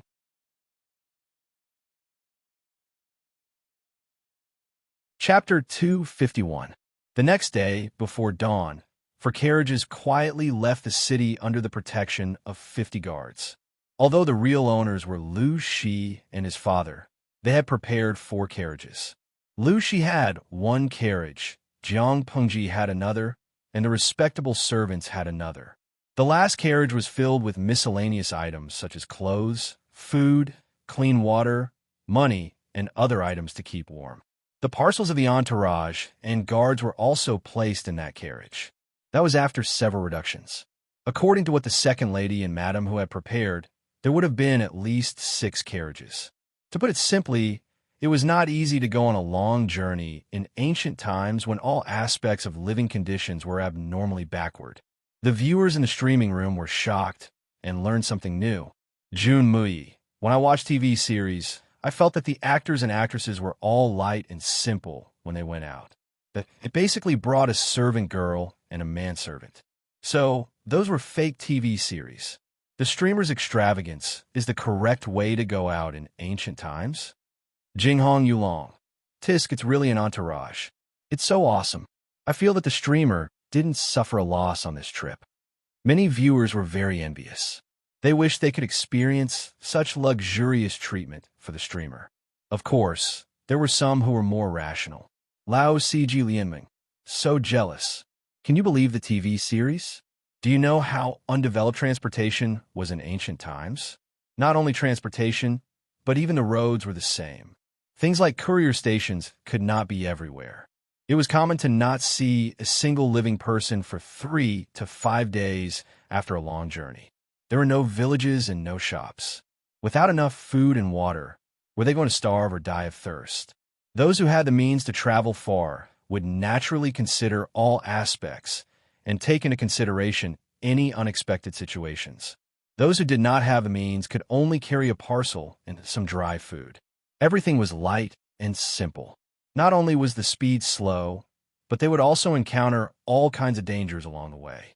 The ancient world was not like the modern world that the audience was living in.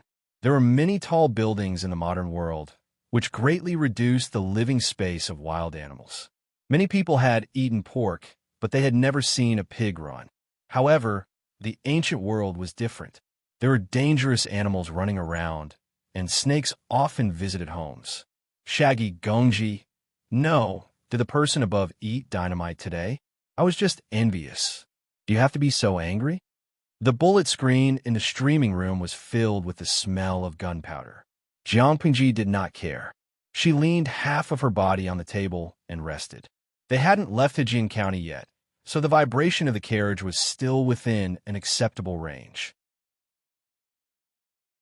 However, as it was approaching noon, the carriage jolted violently.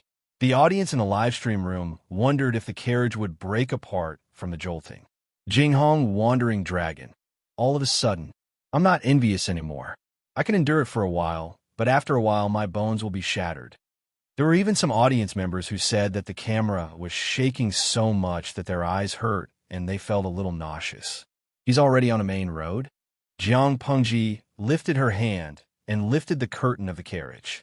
The scenery outside had already turned into a rustling autumn scene. Taksha did not sit in the third carriage. Instead, she followed Jiang Pengji. Judging from the time, We should have left the official road by now. Your servant has prepared a cushion so that you won't feel uncomfortable from the bumps. Why was the traffic in ancient times so blocked? Outdated transportation was one of the reasons. Another important reason was that the roads in this era were not good.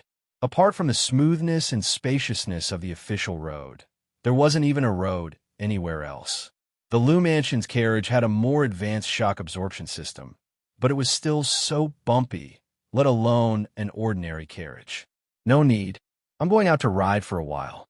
Jiang Pingji's physical fitness was excellent, but such a bumpy carriage was too much for her, let alone the frail ancient people. Lu Shi was speechless when he saw Jiang Pengji riding on a tall horse.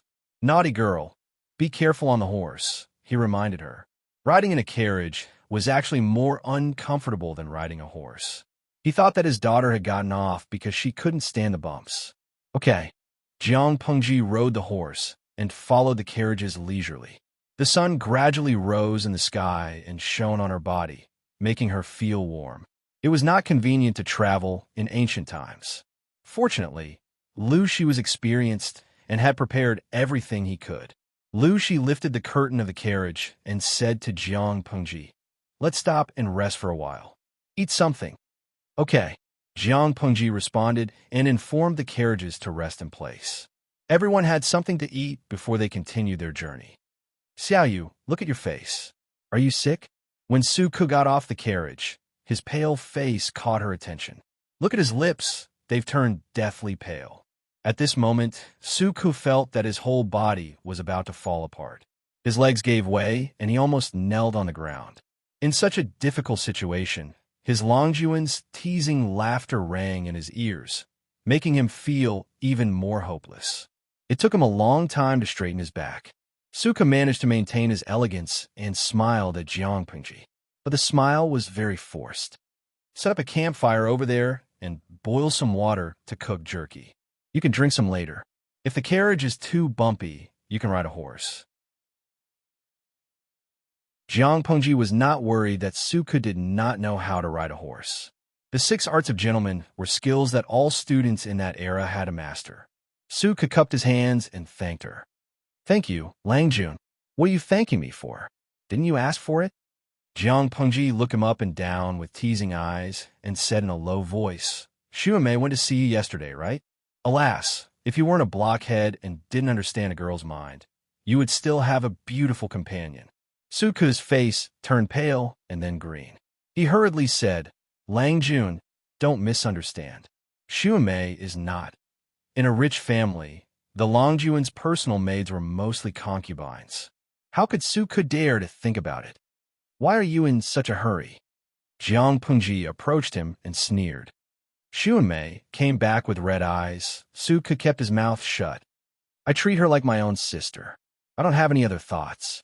Plus, Xuanmei has her own thoughts. She may not be willing to be a concubine of a rich family. She likes you very much." Jiang Pengji opened her mouth, and Su Ke lowered his head. "What do you think?" Ke rejected Xuanmei. Su Ke's voice was as soft as a mosquito. His cheeks were slightly red. "Actually, I don't think Xuanmei's choice is a good one. You're not a good match." Su Ke was not good at the moment, but he had a bright future. Jiang Pengji was confident in Su Ke and herself. There were too few men in that era who had their original intentions.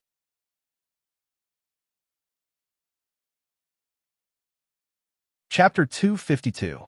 Jiang Pengji crossed her arms and leaned against the side of the carriage. Su Ke felt more and more uncomfortable.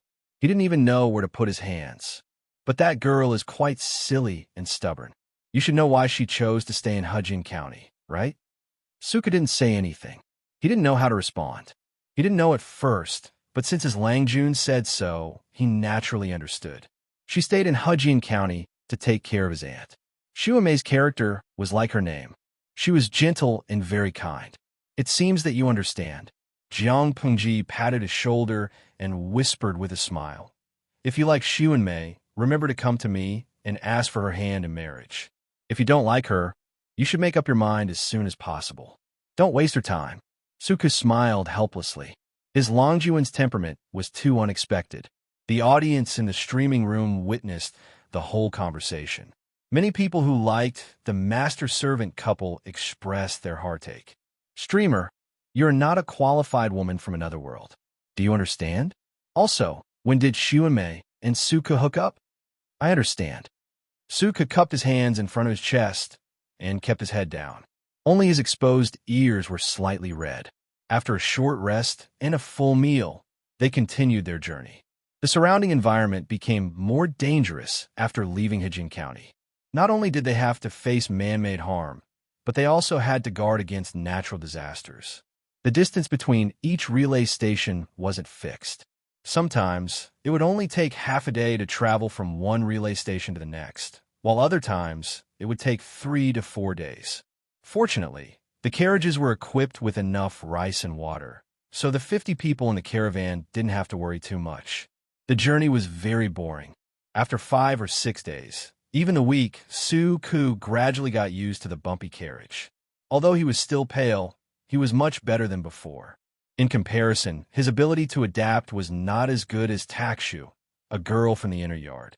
Under such circumstances, the content of the live stream in the streaming room for the past few days was naturally boring.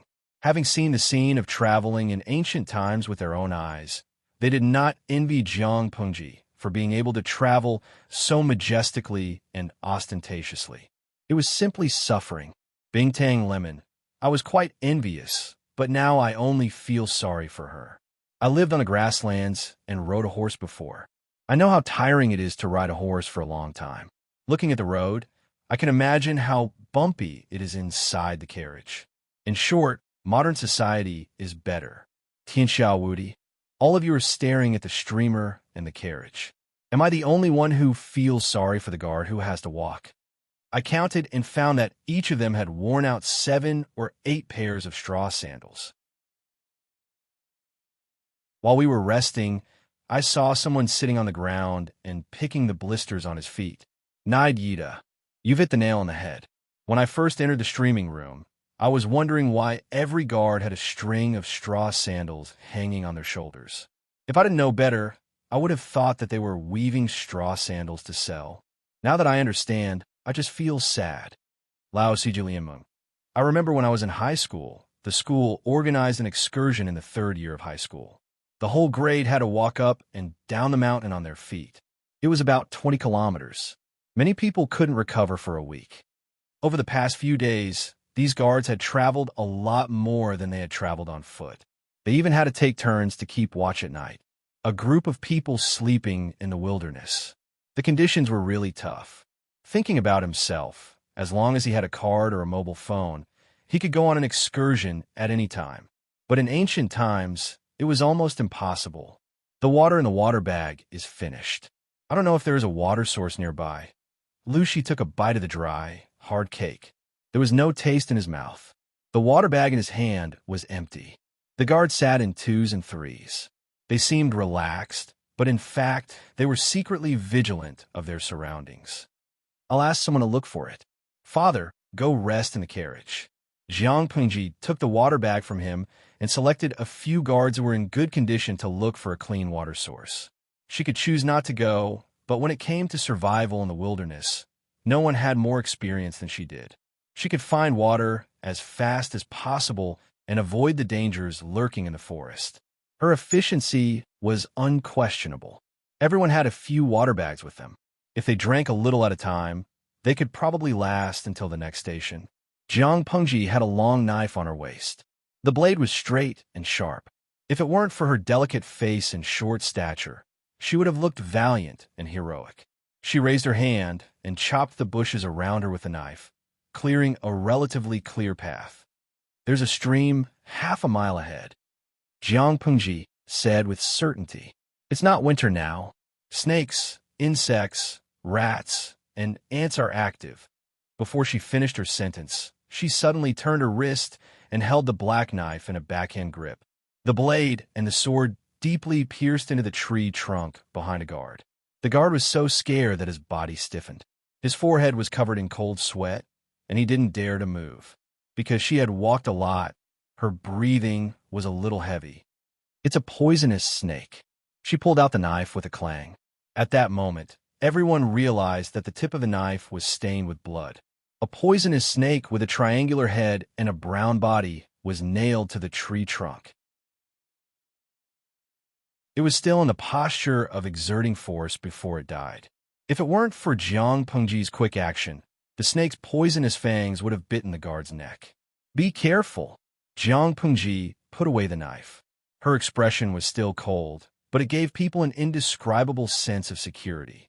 After stumbling for another half a mile, they heard the sound of flowing water. The troops looked at her with awe and admiration. "Go get some water. Hurry up."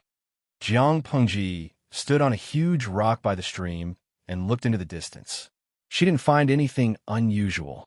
The guards heard her and immediately took down the water bags hanging on their bodies. They squatted by the water and filled it with water. Sans his song shu ning shi. The ancient water source is not polluted. It looks really clean. Nong fu shan quan yudiangshuan. It looks clean, but it doesn't mean it's really clean. If you drink it directly, you might get diarrhea. Who knows how many microorganisms are in it? If you drink it, you might be infected by parasites. I think it's safer to boil it first. Jiang Pengji wouldn't be so careless even if the audience in the streaming room didn't remind her. In fact, every time she fetched water, she would ask someone to boil it in the pot and then put it back into the water bag. Lang Jun.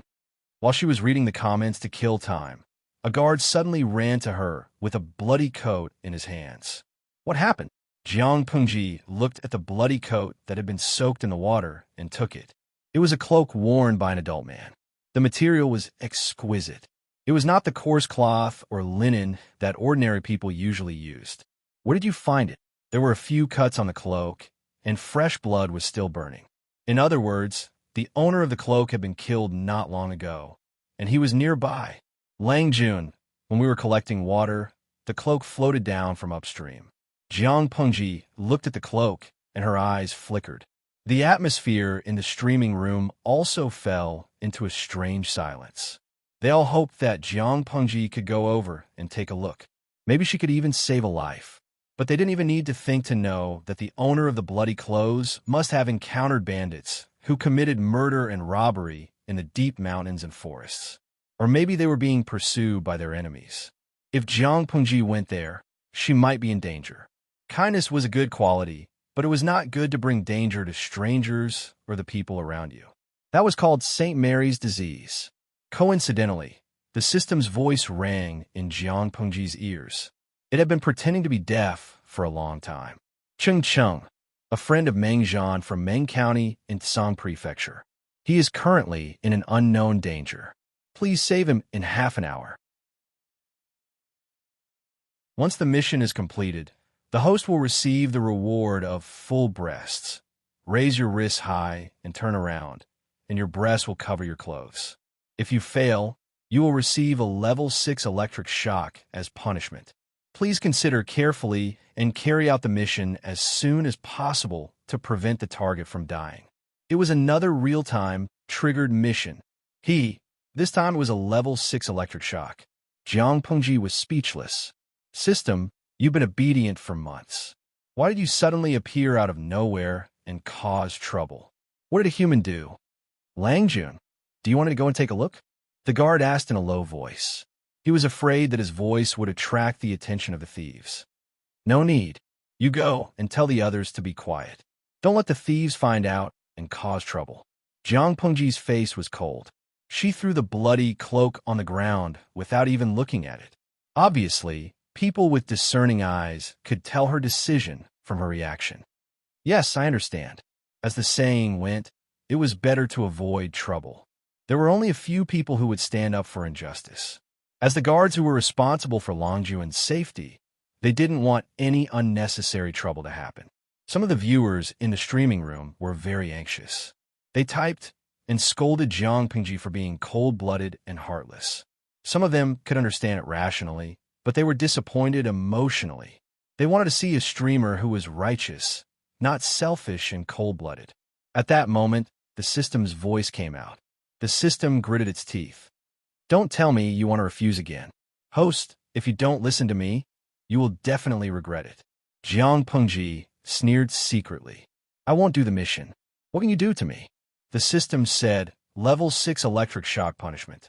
Aren't you afraid of death? Will you let me die? Jiang Pengji asked secretly. The system choked and said angrily, You don't have to refuse the mission just to spite me. You're wrong. I won't save him just because he is Meng Zhan's best friend. Jiang Pengji replied coldly. The system, I quit. This host is too hard to deal with. I know she hates real-time missions, but does she have to go against me like this? About 10 minutes later, the guards had filled all the water bags.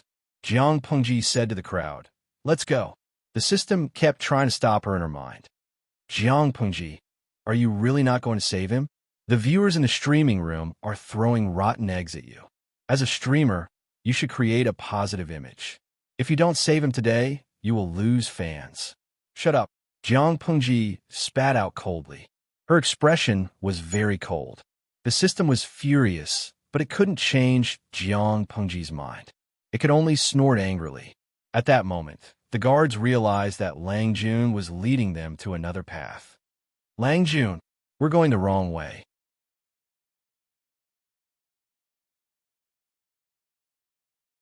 Chapter 253. Jiang Pengji stopped in her tracks and suddenly tilted her head to look at him. She said, The path I say is the one. The guard was dumbfounded. He wondered if his Lang Jun had a bad sense of direction and was too shy to let others know about it. What are you waiting for? Follow me. Jiang Pengji snorted softly and looked askance at him. Her eyes were misty, and she looked strangely proud. Of course, these troops did not understand what it meant to be tsundere, but Jiang Pengji's awkward reaction did touch some people's cuteness. Yes, the guard responded in a loud voice and followed Jiang Pengji's footsteps closely. The audience in the live broadcast room suddenly reacted, and a guess spread in their hearts. Could it be that the host had changed his mind? Nongfu Shanquan Yudiangshuan, streamer. Although it's a virtue to stand up for injustice, you should still act within your means. Compared to a complete stranger, I still think that the safety of the host is more important. Even if you don't do anything, you're not in the wrong. Bingtang Lemon, +1. Streamer, you don't have to change your behavior because of other people's opinions. You only have so few people with you. If you meet a group of bandits, not only will you not be able to save them, but you will also get yourself killed. That's not worth it. There was a cost involved in saving people. Jiang Pengji and her group had only come out to look for water. They did not bring any lethal weapons. There were not many of them, and their weapons were not good. If the number of bandits far exceeded Jiang Pengji's, wouldn't it be like sending a lamb into a tiger's den? Yu Yida. Tisk, there's so many people who are being held hostage by morality. If the host didn't save them, it meant that he wasn't kind and benevolent. If she was in danger because she tried to save someone, would you keyboard warriors climb through the screen to save her? Host, you must be careful. The viewers in the live stream were very conflicted, and their stance was not firm. Jiang Pengji clearly remembered that there was an ID who angrily scolded her for being cold-blooded. However, when she did something that seemed to be an omen of saving someone, the ID followed the crowd and angrily scolded those who were suspected of moral kidnapping, completely forgetting the contents of the bullet screen that he had previously posted. She sneered coldly in her heart. No matter how noisy the bullet screen was, she ignored it. Lao Cg Lieming, what are you arguing about? Is this the first time you've seen the host personality of not getting up early without benefits? Compared to those fence-sitters, the truly loyal audience members were more rational and maintained their stance. They might not watch the live stream every day, but they could truly understand Jiang Pengji's character. Is she the kind of person who gets carried away by emotions and acts impulsively? Obviously, she wasn't. Although she didn't know why she changed her mind at the last minute, there was one thing she was sure of. Her reason for saving people had nothing to do with the comments of the audience. If Jiang Pengji was the kind of streamer who could be easily persuaded by the audience, she would not be worth the attention of so many die-hard viewers. According to Lao Cg Lieming's thoughts, perhaps the reason why she saved him was just because the benefits of saving people were far greater than just standing idly by. Yes, Jiang Pengji was that realistic. You guys keep up, I'll go first. Jiang Pingji nimbly shook off the guards behind her with a few leaps. She stepped on a few boulders beside the waterfall and leaped up. The guards were dumbfounded. Could this be the legendary? Leaping onto roofs and vaulting over walls. One of them even wanted to imitate Jiang Pingji's movements, but as soon as his right foot stepped on the first boulder, he suddenly slipped and fell forward, causing him to fall hard. There was a tearing sound in his ears, and his clothes were torn. At that moment, the guards found that the boulders beside the waterfall had become wet and slippery because of the splashing water. They couldn't even stand steadily in straw sandals, let alone Jiang Pengji, who was only wearing a pair of wooden clogs. So, how did Lang Jun get up? What are you waiting for? Hurry up and catch up. If anything happens to Lang Jun, you don't want to live anymore. At that moment, a guard's reprimand pulled them back from shock. All of them used to be bandits, but after days of intense training and Su Ke's tireless brainwashing, they had already curbed their savagery. Not only were they loyal to Jiang Pengji, but they also behaved with a sense of righteousness that only a regular army could have. Their mental outlook was completely new. Jiang Pengji was good at martial arts, so she could easily climb up. They were a little stupid, but they could also find their own way. Ma, you go first. Maybe you can survive by jumping into the pool. Listen to me. Go. There was a pool under the waterfall, and it wasn't very high. Em was a good swimmer, so she could survive by jumping into the pool. Chung panted heavily. As he spoke, his wounds, big and small, were affected, and fresh blood kept gushing out. Because of the excessive blood loss, his lips were pale, and his face was stained with blood. Even in such a mess, it was difficult to hide his beauty. After that, he fumbled to pick up the sharp sword lying beside him, and with the tip of the sword on the ground, he struggled to stand up. If we die together. How can I let my husband face evil people alone? The hair of the woman in green next to Chung was messy, and the pearls and jade on her head had long been lost in the escape. She held her husband's hand tightly and said word by word, "If my husband dies here, how can I live?" Chung wanted to persuade her again, but he thought that they were in the wilderness. Even if his wife escaped and luckily avoided the murderous bandits, she couldn't survive in the dangerous jungle. He suddenly felt helpless and could only hold her hand tightly. Tenderness suddenly grew in his heart. Okay, cough. He coughed up blood. With such a wife, what more can I ask for? Chung took a deep breath, held her fingers tightly, and said reluctantly, "Don't be afraid, Mom." At that moment, a series of messy footsteps came from afar. Occasionally, it was mixed with angry curses. Chung Cheng's heart skipped a beat after hearing it. Those powerful bandits had gotten rid of the guards and were chasing after them. Here they are. They escaped pretty fast. More than 40 bandits were all holding shiny knives. Their coarse hemp clothes were stained with blood, but very few of them were really injured. Just kill them. Cut off their heads and take them back. Don't talk so much nonsense. Faintly, some of the bandits' curses were mixed with this kind of dialogue, which made Chung feel cold in his heart. When did the bandits become so powerful that they could kill more than 100 of his guards with only 40 to 50 people? What kind of bandits would kill people but not rob them?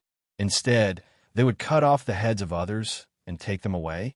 This was obviously not a case of bandits killing people and robbing them, but someone deliberately waiting here to kill him. Chung Cheng's wife was also a heroine with a lot of courage. At this time, she also realized what was going on and looked at her husband with a serious face. Chung gritted his teeth and asked sternly, enduring the severe pain of his wound, "Who sent you?"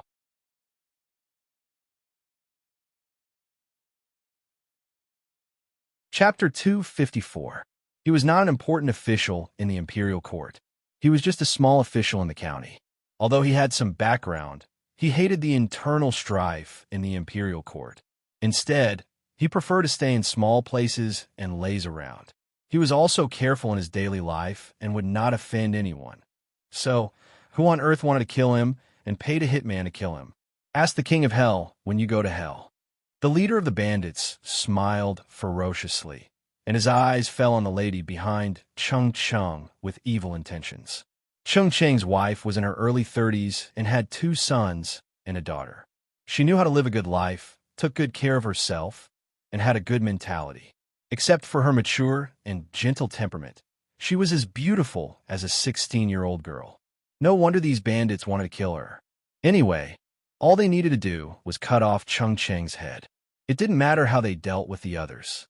In order to catch Cheng Cheng, the 2 brothers had been waiting in the wild for many months and hadn't even seen a female mosquito.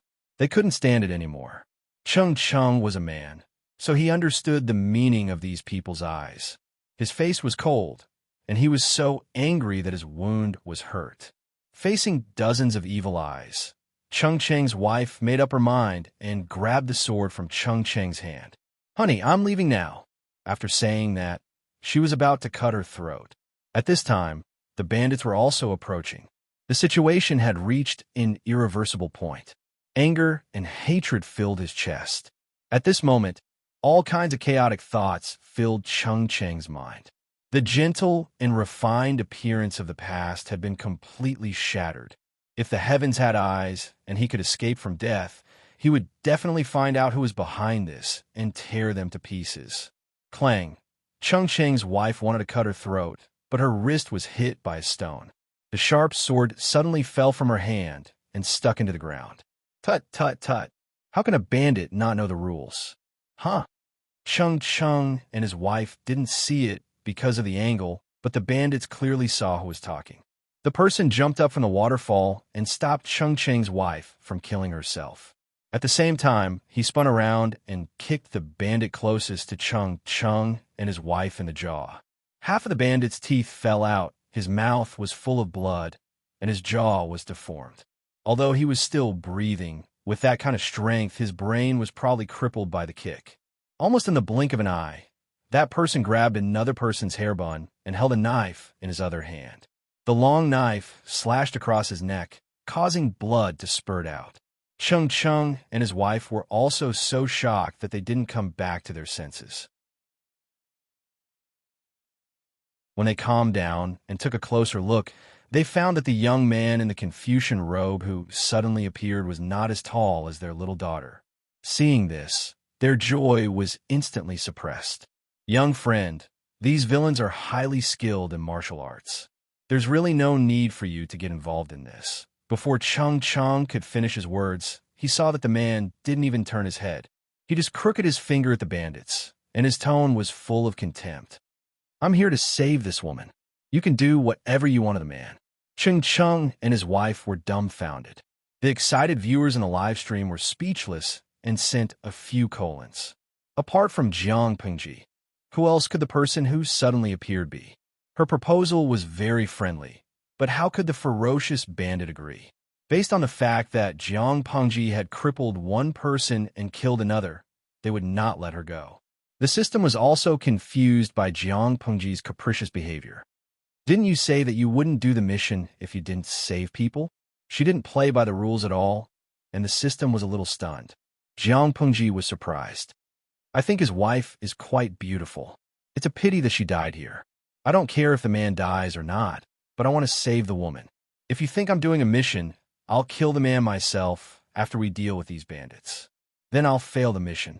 The system, it didn't doubt the possibility that Jiang Pengji would do that. In order to resist the system, its host was also trying her best. "Kill them all." The bandits looked at each other and saw the murderous intent in each other's eyes. "Go!" Jiang Pengji's lips curled into a sneer. The long knife in her hand was still dripping with blood. So soon, there were people who couldn't help but rush up to die. The streaming room had been open for more than half a year, and the audience was already familiar with Jiang Pengji's temperament of killing people easily. At that moment, except for those who were timid and didn't dare to watch, many of the audience felt their blood boiling. After all, it was really helping people when they saw injustice. The hero complex in wuxia novels was always not as good as it was in the TV series. The streamer was the real deal. No matter how good her acting skills were, it couldn't be so real and hot-blooded. "Go ahead, but I'll lose if you cross this line." In terms of arrogance, Jiang Pengji was definitely at the level of an ancestor. As soon as he finished speaking, a few bandits rushed over with their swords raised high. Jiang Pengji's eyes flashed slightly when she saw the situation. Her lower body was as steady as a rock, and her body was fast and agile. Although she looked thin and weak, she was no weaker than any man when it came to strength. She dodged and dodged 2 knife attacks aimed at her fatal parts, and, at the same time, she took the knife attacks from several people head-on. The bandits thought that they could kill Jiang Pengji with 1 knife attack, but the moment the knife touched her, it was their hands that were split open. The strong men were shocked by the huge force, and they suddenly took 2 steps back. Their lower bodies were momentarily unsteady. It was also in such a short time that everything was difficult to recover. What great strength! That was also the last thought they had left in the world. Jiang Pengji didn't retreat, but moved forward. The blade cut through the void, leaving a beautiful white shadow. At the same time, a cold breeze swept past her neck, and the temperature of her body suddenly receded. Her vision was dim, and her eyes were spinning. Yu Yida, kill. Bing Tang Lemon, kill again. In Yueja Zhuge Qinma. 1 more knife. Ji Kong Ting, still not dead. Jiang Pengji, do you think you're playing a game? Lao CG Lianming, congratulations to the streamer for completing a perfect 5 consecutive kills. After a while, Jiang Pengji had already seen through many problems, but there were still more questions left in her heart. The people in front of her were not bandits at all, or rather, they were not authentic bandits. Instead, they were fighters carefully trained by others. The couple behind her was the target of their ambush. The man's name was Cheng Cheng. Since he could make friends with Mengjian and Song Prefecture's Meng County, he was at least from an aristocratic family. What made her wonder was what was so special about this man that the system was afraid of and even wanted to kill him. Yes, the system had an ulterior motive. Even though they had been together for more than half a year, Jiang Pengji still didn't trust the system at all. Even though it issued a real-time task to save Cheng Cheng, in Jiang Pengji's eyes, its real purpose was to kill Cheng Cheng. Jiang Pengji's resistance to the system was not a day or 2, and her hatred for real-time tasks was also deep in her heart. She boldly guessed that the system was persuading her to complete the task, but in fact, it was to provoke her and make her deliberately go against it. To that end, the system even took out the punishment of level 6 electric shock as reward bait.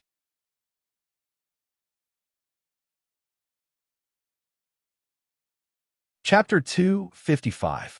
In the blink of an eye, Jiang Pengji had cleanly taken away a few heads. His decisive and merciless manner even shocked these orthodox assassins. They were no match for Jiang Pengji, and now they had the intention to retreat. Naturally, they were no match for her. One hesitation, and their heads were separated from their bodies. There were more than a dozen corpses lying at Jiang Pengji's feet. Without exception, all of them were killed with 1 blow. Some died with their throats slit, while others were beheaded with 1 blow. Their heads flew into the sky, and blood splattered all over the ground. Some still had some flesh left. Compared to these people's heavy losses, Jiang Pengji was unscathed. Sticky blood kept dripping from the blade. Go! What are you afraid of? Everyone go! One of the bandits roared fiercely, but his companions were not encouraged. Instead, they were even more afraid. They were trying to move forward, but they took a small step back without a trace. Their faces were full of hesitation and fear. These people were almost scared out of their wits by Jiang Pengji. They obviously had an overwhelming advantage in terms of numbers, but no one dared to move forward. Who dared to rush to the front? The people who had rushed to the front were now lying on the ground like corpses. The blood that spurted out was still steaming. The more it was like this, the more afraid they were. The broadswords in their hands could not bring them any sense of security. Seeing this, Jiang Pengji sneered coldly. "'Tis cowardly rats. If these people could rush forward together and work together to deal with her, she could still look up to them and treat them a little more seriously. After all, no matter how strong she was, it was impossible for her to ignore the overwhelming number of swords that were swarming toward her. However, They revealed their fear of death after only a dozen of their companions were killed. Then they developed the thought of retreating in fear. Even if such people were armed with advanced laser weapons, they would still be useless. Jiang Pengji could kill them in minutes. They retreated, but Jiang Pengji would not. She suddenly gathered strength under her feet and moved forward quickly. The distance between the two of them was infinitely shortened.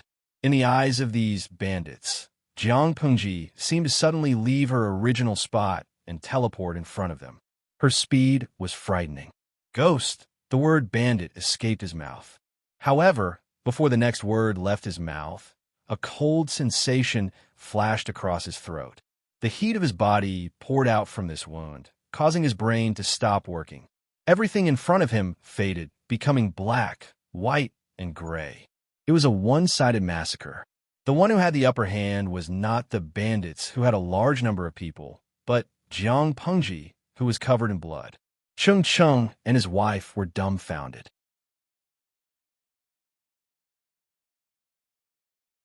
They had thought that they were going to die, but they didn't expect to come back from the dead at the most desperate time. Mrs. Cheng pursed her lips and supported her injured husband to the side to avoid being dragged into the battle. Cheng Cheng didn't forget what Jiang Pengji had said before. He held his wife's hand tightly, and countless thoughts flashed through his mind. Darling, Cheng Cheng's wife looked up at her husband, asking him silently with her eyes. Don't worry, madam. Just wait a little longer. He gently patted the back of his wife's hand to calm her down. While they were talking, Jiang Pengji killed a few more people.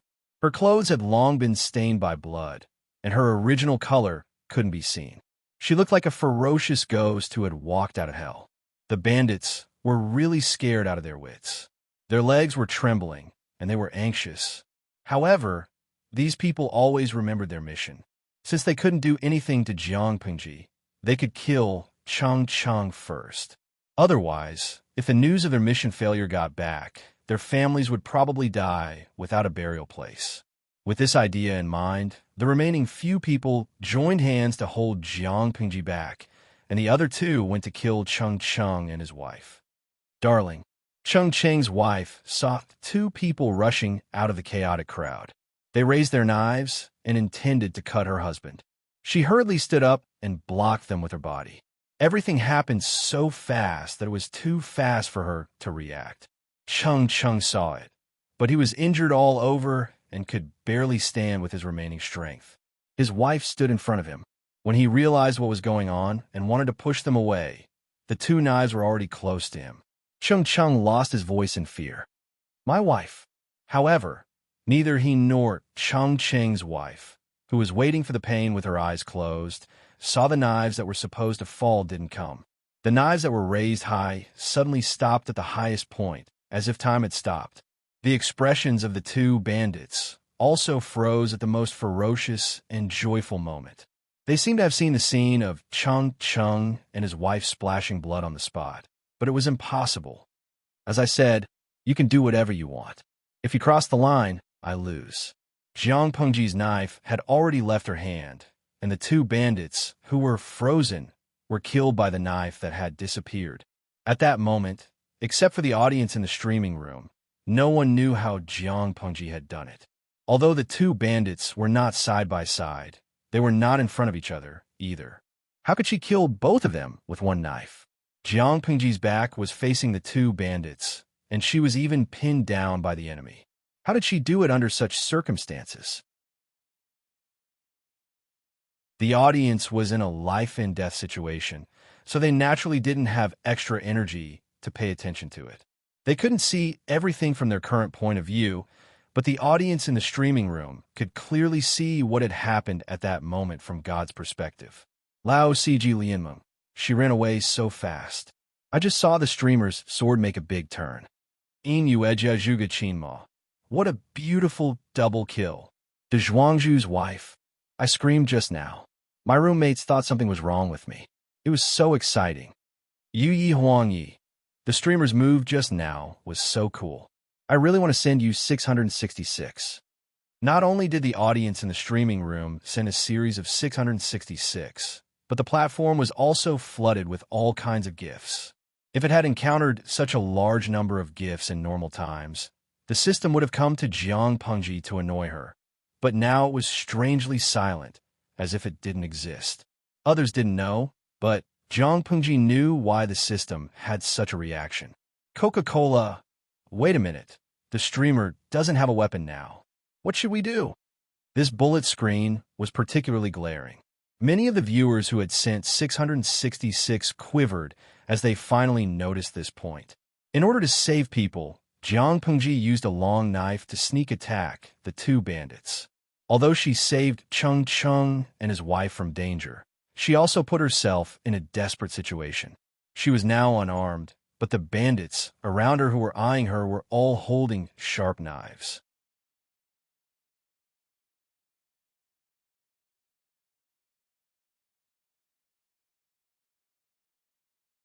Chapter 256. He wasn't a reckless or stupid person. He knew that if he reminded Jiang Pengji to be careful, it would remind the other bandits and boost their confidence. The threat of the bandits was not on the same level as that of a killer with a knife and an unarmed young man. However, even without Cheng Cheng's reminder, the bandits reacted quickly. They were furious at first, then ecstatic. "Let's go. This guy has no weapon," one of the bandits shouted. Everyone's eyes lit up with ecstasy. It was a heaven-sent opportunity. The broadswords in their hands were thirsty for blood. Whether they were weak or not had a weapon in their hands had nothing to do with each other. If Jiang Pengji had a knife, she could at least give them a quick death and they wouldn't feel any pain or torture when they died. But if she didn't have a knife, it would be a torture. The crisp and muffled sounds of bones cracking rose one after another. Even if Cheng Cheng and his wife left the battlefield, they could still hear the sounds clearly. Not to mention the audience in the streaming room. The superb streaming equipment gave them the most authentic enjoyment. Every time a bandit's hand, finger, leg, or neck was easily broken by Jiang Pengji, they would involuntarily tremble violently, as if the pain had fallen on their bodies, causing them to be startled. Jiang Pengji didn't have a weapon in her hands, but it didn't mean that she had lost her ability to fight. On the contrary, hand-to-hand combat was her strength. As a genetic warrior, how could she not have gone through training in this area? What made people unhappy was that she had practiced the moves hundreds of times in her mind, but her body couldn't keep up with the speed of her thinking. To put it simply, the quality of her body was too poor to satisfy Jiang Pengji. She was not satisfied, but in the eyes of the audience and the people present, her skills were beyond imagination. She was brave and invincible. I really don't know which family this cough cough cough. Lang Jun is so young and brave. Cheng Cheng carelessly touched his wound as he spoke. Uncountable pain stimulated his nerves, and his chest was on fire as if it was being licked by a tongue of fire. Cheng Cheng's wife secretly sighed. They couldn't even protect themselves now. They didn't know whether the young man was a friend or a foe. Cheng Cheng seemed to see his wife's worry. He looked down and shook his head, signaling her not to worry. Even though Jiang Pengji had spoken rudely before, if she really had evil intentions towards them, she wouldn't have needed to risk being besieged by the enemy and throw out the weapon in her hand to save them. She could have allowed the bandits to kill people. Since he had made a move, it proved that the other party had no intention of taking their lives. At this time, there was another noise under the waterfall. Cheng Cheng and his wife looked at each other and saw the seriousness on each other's faces. Following the sound, he saw a few hands clawing at the edge, and after a while a few more heads popped out. Cheng Cheng quickly gripped the sharp sword in his hand, hesitating whether he should go forward and stab them before they came up. However, what if the people who climbed up weren't bandits, but the companions of that young friend? On Cheng Cheng's side, the guards who had climbed up with great difficulty were almost scared out of their wits. Lang Jun, the guards who had been struggling to climb up suddenly felt as if they had eaten spinach. They quickly climbed up and pulled out the swords at their waists, trying to help Jiang Pengji out of trouble. However, their Lang Jun was too brave and didn't give them a chance to perform. Bang! Jiang Pengji threw the last body on the ground and stood in the middle of the bodies with a cold face. She looked at the guards quietly. the guards who climbed up awkwardly. For some reason, they felt a little guilty. It was okay to let their Lang Jun take the lead, but as guards, they were not even of any use. It was a great shame. Go back and train well. Jiang Pengji stared at the guards for a few seconds, which directly made them feel guilty. None of the guards dared to look at her in the eyes. They felt guilty. How could they not feel guilty? It took a group of people so long to climb up a waterfall that wasn't very high. Jiang Pengji couldn't bear that kind of speed. If she really needed their help, the bodies would have been cold, so they needed to redouble their training. The guards all showed a bitter smile, but no one dared to refute Jiang Pengji's order. The guards all put their hands together. Yes, Lang Jun. Jiang Pengji was a little satisfied, and her tone finally softened a little. Clean up these bodies, dig a pit, and burn them. Many of the guards secretly felt their teeth hurt. Their Lang Jun was really ruthless. How is she ruthless? Nowadays, people paid attention to returning to their roots. It was fashionable to bury the dead. If they lost a limb when they were alive, they would be disabled when they went to hell. Not only would they be ashamed to meet their ancestors, but they would also be incomplete after reincarnation. Therefore, a full body burial was very important. But Jiang Pengji's words determined the fate of these people after they died. They couldn't even go to hell after death. So, here was the problem. Was it more miserable to leave their bodies in the wilderness and have them eaten by wild animals, or to die without a full body and be unable to go to hell? The guards dared not refute Jiang Pengji, so they could only silently listen to her orders. After that, Jiang Pengji finally had the time to pay attention to the Chongqing couple. The man was tall and slender. He had a light and gentle temperament. Not to mention his looks, he gave off the impression that he was easy to get along with. He was very approachable. Jiang Pengji analyzed him from head to toe without batting an eyelid. Her eyes darkened slightly. On the other side, Chongqing had a strange feeling in his heart. He had an inexplicable feeling. Jiang Pengji glanced at the woman next to Chongqing and then said to one of the guards, "Do you have medicine with you? Treat this gentleman's wound. It's not a fatal wound, but if it's not treated, it'll be dangerous if he bleeds too much." Yes, the guard naturally brought enough medicine with him. "Thank you." Chongqing's wife took the medicine and bowed to Jiang Pengji. Jiang Pengji didn't go over to ask for more information. Instead, she sat on the side, looking gloomy. Others thought she was in a daze, but in fact, Jiang Pengji was just looking at the reward given by the system. System, congratulations to the streamer for completing the real-time task, saving Chongqing. You have received the reward full breasts, white wrist high, body smooth, sexy shroud. Please receive the reward at the receiving desk. System, are you not happy? She asked the system in her heart. The system sent her a series of ellipses. This time, I have completed the task you gave me perfectly. Jiang Pengji smiled, but the smile didn't reach her eyes. The system replied, "The host finally understands my painstaking efforts. I am very happy." However, after the reply, the system became silent again. It wasn't as noisy as it usually was. Obviously, it wasn't as happy as she expected. Jiang Pengji could even imagine it gritting its teeth in anger.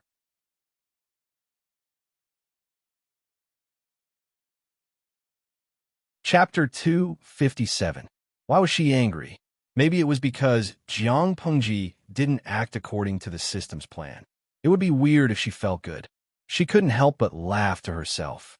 Her vigilance and defense against the system, which was not low in the first place, increased by another level. My instructor once told me that when you meet your enemy, the moment they want to kill you is the moment their weakness is the most obvious. Killing intent is also a kind of subjective emotion, and it often involuntarily reveals the most important motive. Jiang Pengji suddenly opened her mouth. The system couldn't stand it anymore. It sounded a little angry. "Host, what did you mean by that?" "What I mean is to tell you, if you want to scheme against me in the future, you better keep your foxtail," she said bluntly. The system was speechless. It was like it was constipated. It couldn't say a word. In fact, before Jiang Pengji opened her mouth, it didn't know how it had exposed its real purpose. There was nothing wrong with the triggered mission, but it still persuaded Jiang Pengji to carry out the mission. The reward, full breasts, was also something she couldn't complain about. As for the punishment, the system paid a lot of money. As long as she refused the mission, Jiang Pengji would be the winner in life. But she didn't play by the rules. The system didn't know where it was wrong until just now. It was calculating in its mind, but it forgot how smart its host was. It was only the description of the real-time, triggered mission that made the host suspicious. Chung Chung, a friend of Meng Zhan from Meng County in Tsang Prefecture. He is in an unknown danger. Please save him in half an hour. The mission description didn't seem to be wrong, but it was a trap. Who was Chung Chung? It described him as a friend of Meng Zhan from Meng County in Tsang Prefecture. The title didn't seem to be wrong, but Jiang Pengji was suspicious because of it. Those who could be friends with Meng Zhan were at least from a noble family. They might even be an official. Therefore, under normal circumstances, the description should be some family or some official. But the description given by the system was a friend of Meng Zhan from Meng County in Tsang Prefecture. Who was Chung Chung to Meng Zhan? Why did the system put him in front of himself? He thought about the grudge between Jiang Pengji and Meng Zhan. Under normal circumstances, she would be lucky if she didn't leave after reading the mission description.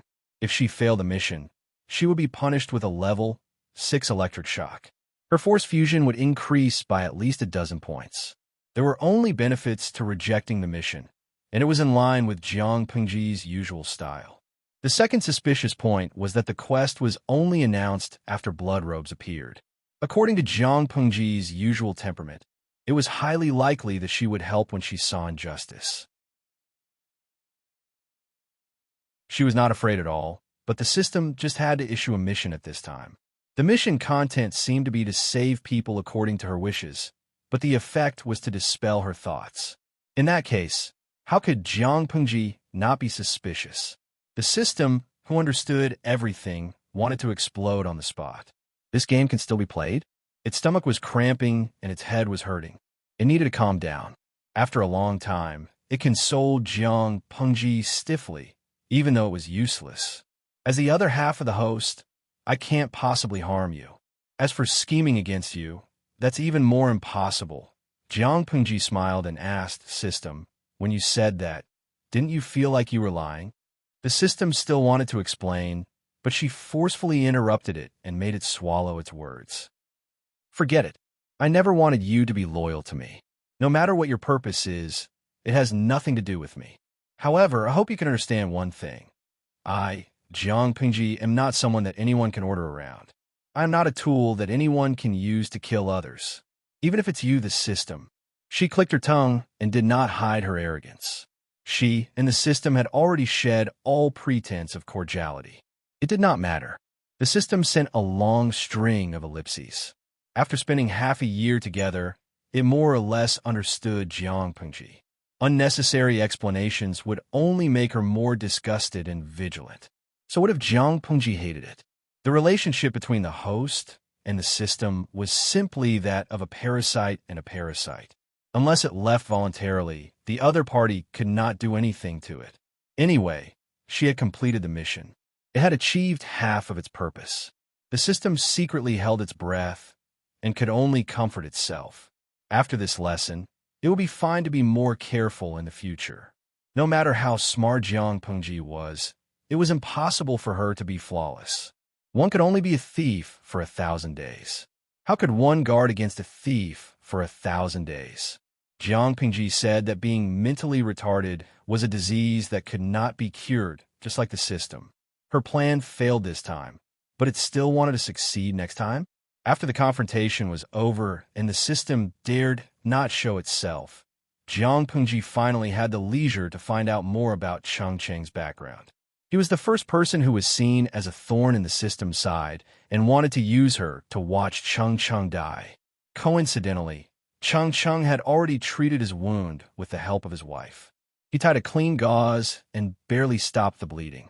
With the help of Chung Cheng's wife, he walked to Jiang Pengji with weak steps and bowed deeply. I am Chung Chung, from a Chung family of Langi. Thank you for your help that my wife and I were able to successfully escape from this disaster. Chung Cheng's face was still pale, but he slightly cleaned up his disheveled appearance. It was hard to hide his elegance. Jiang Pengji hurriedly returned the greeting. Hearing his background, she could not help but ask, "The Chung family of Langyi?"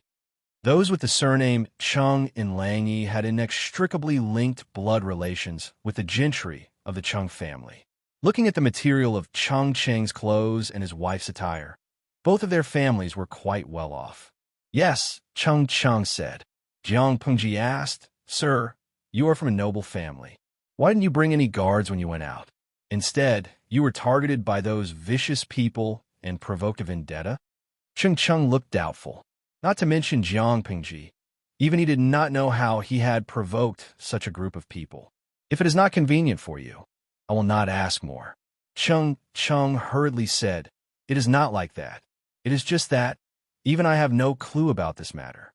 I think I have always been kind to people. Although I do not have many close friends, I have never been angry with others. I really do not know how I provoked others to kill me. This time when I went out with my wife, I knew that the outside world was turbulent, so I brought enough guards with me, but they all died in the hands of those vicious people. If it were not for Jiang Pengji's coincidental arrival, Chung and his wife would have died long ago. He was not afraid of death, but he did not like to die without knowing why."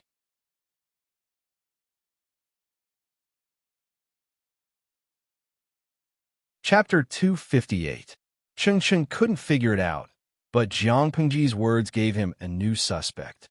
Noticing the change in Chung Cheng's expression, Jiang Pengji asked casually, "Do you have someone in mind?" Chung couldn't say it out loud, even if it was really that person, let alone just having a slight suspicion. Jiang Pengji didn't ask further. She glanced at Chung Cheng's wife. The couple had been living a comfortable life. They had never been as embarrassed as they were that day.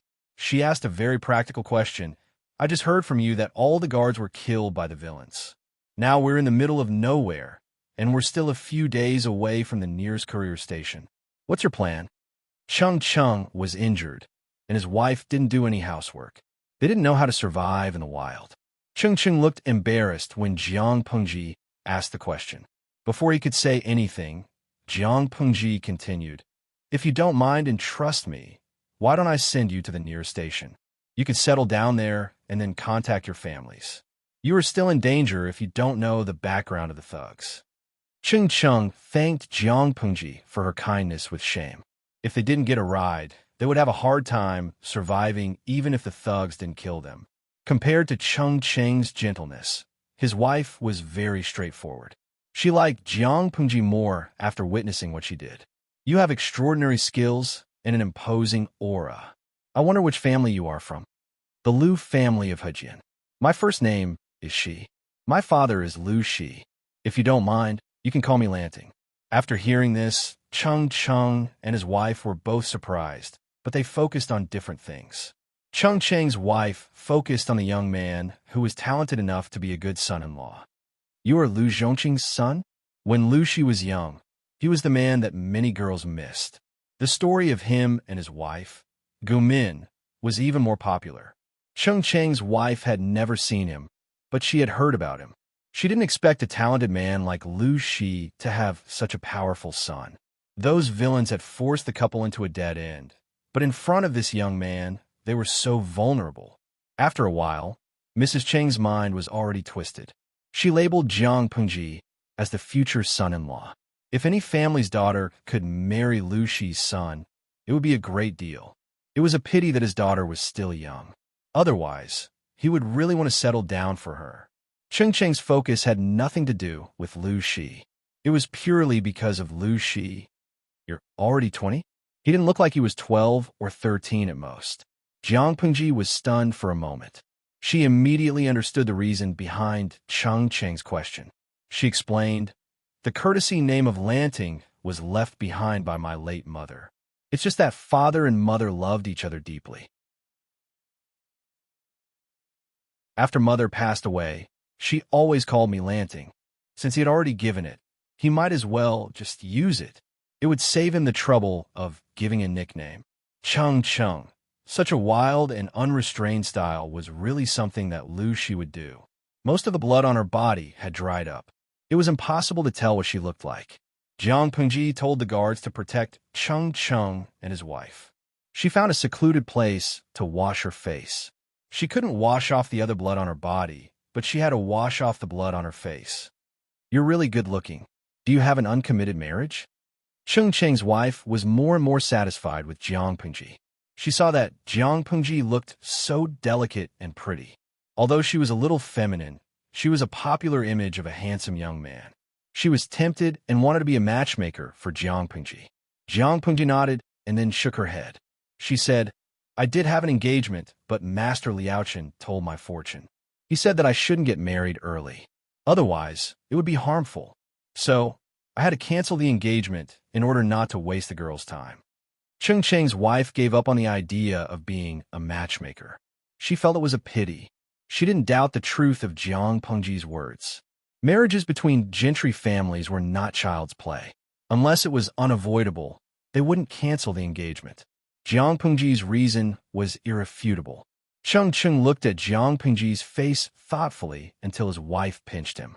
Her husband was a good teacher. She didn't want to spoil Jiang Pengji's mood by talking nonsense. Chung Chung smiled bitterly. You've misunderstood me. I just think that you look familiar. I think I've seen you somewhere before. Since Lanting is Lu Zhongqing's son, he naturally looks like him. Why are you thinking about this? Chung Chung was speechless.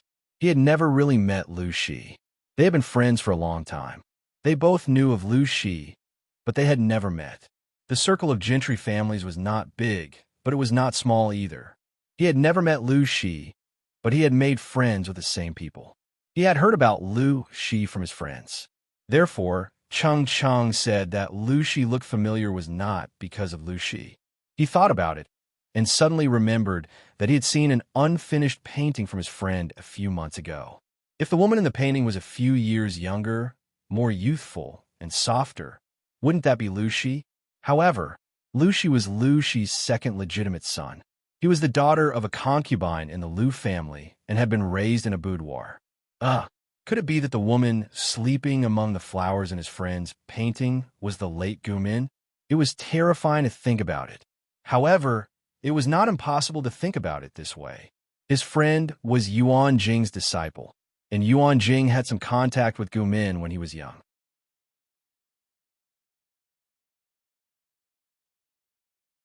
Perhaps he knew about Gu Min's appearance through Yuan Jing. Are you in trouble, master? Jiang Pengji opened the way with her knife and walked in front. The shrubs were cleared more thoroughly than before. It was more convenient for Chung Chung and his wife to walk. I see that you look troubled. Chung Chung was speechless. He felt that it was better not to tell the young man in front of him that there was a boy who was not much older than him who painted his mother. It's nothing. I'm just thinking about who wants me dead. Ching Chung found a reasonable excuse. Although I have some guesses, I don't think that person would do such a thing, so that was what he was worried about. Jiang Pengji was not suspicious. Even though she could see that Chung Chung was a little guilty, it was not appropriate for her to ask. Lang Jun, you're finally back. The guards found traces of a fight nearby. Suka saw a few people walking out of the forest from afar. From afar, Suka saw a few figures walking out of the forest. He hurriedly trotted forward and swallowed all the words he wanted to say. Who could tell him that Lang Jun had only gone out to fetch water? Although it took a long time, how could he be covered in blood when he came back?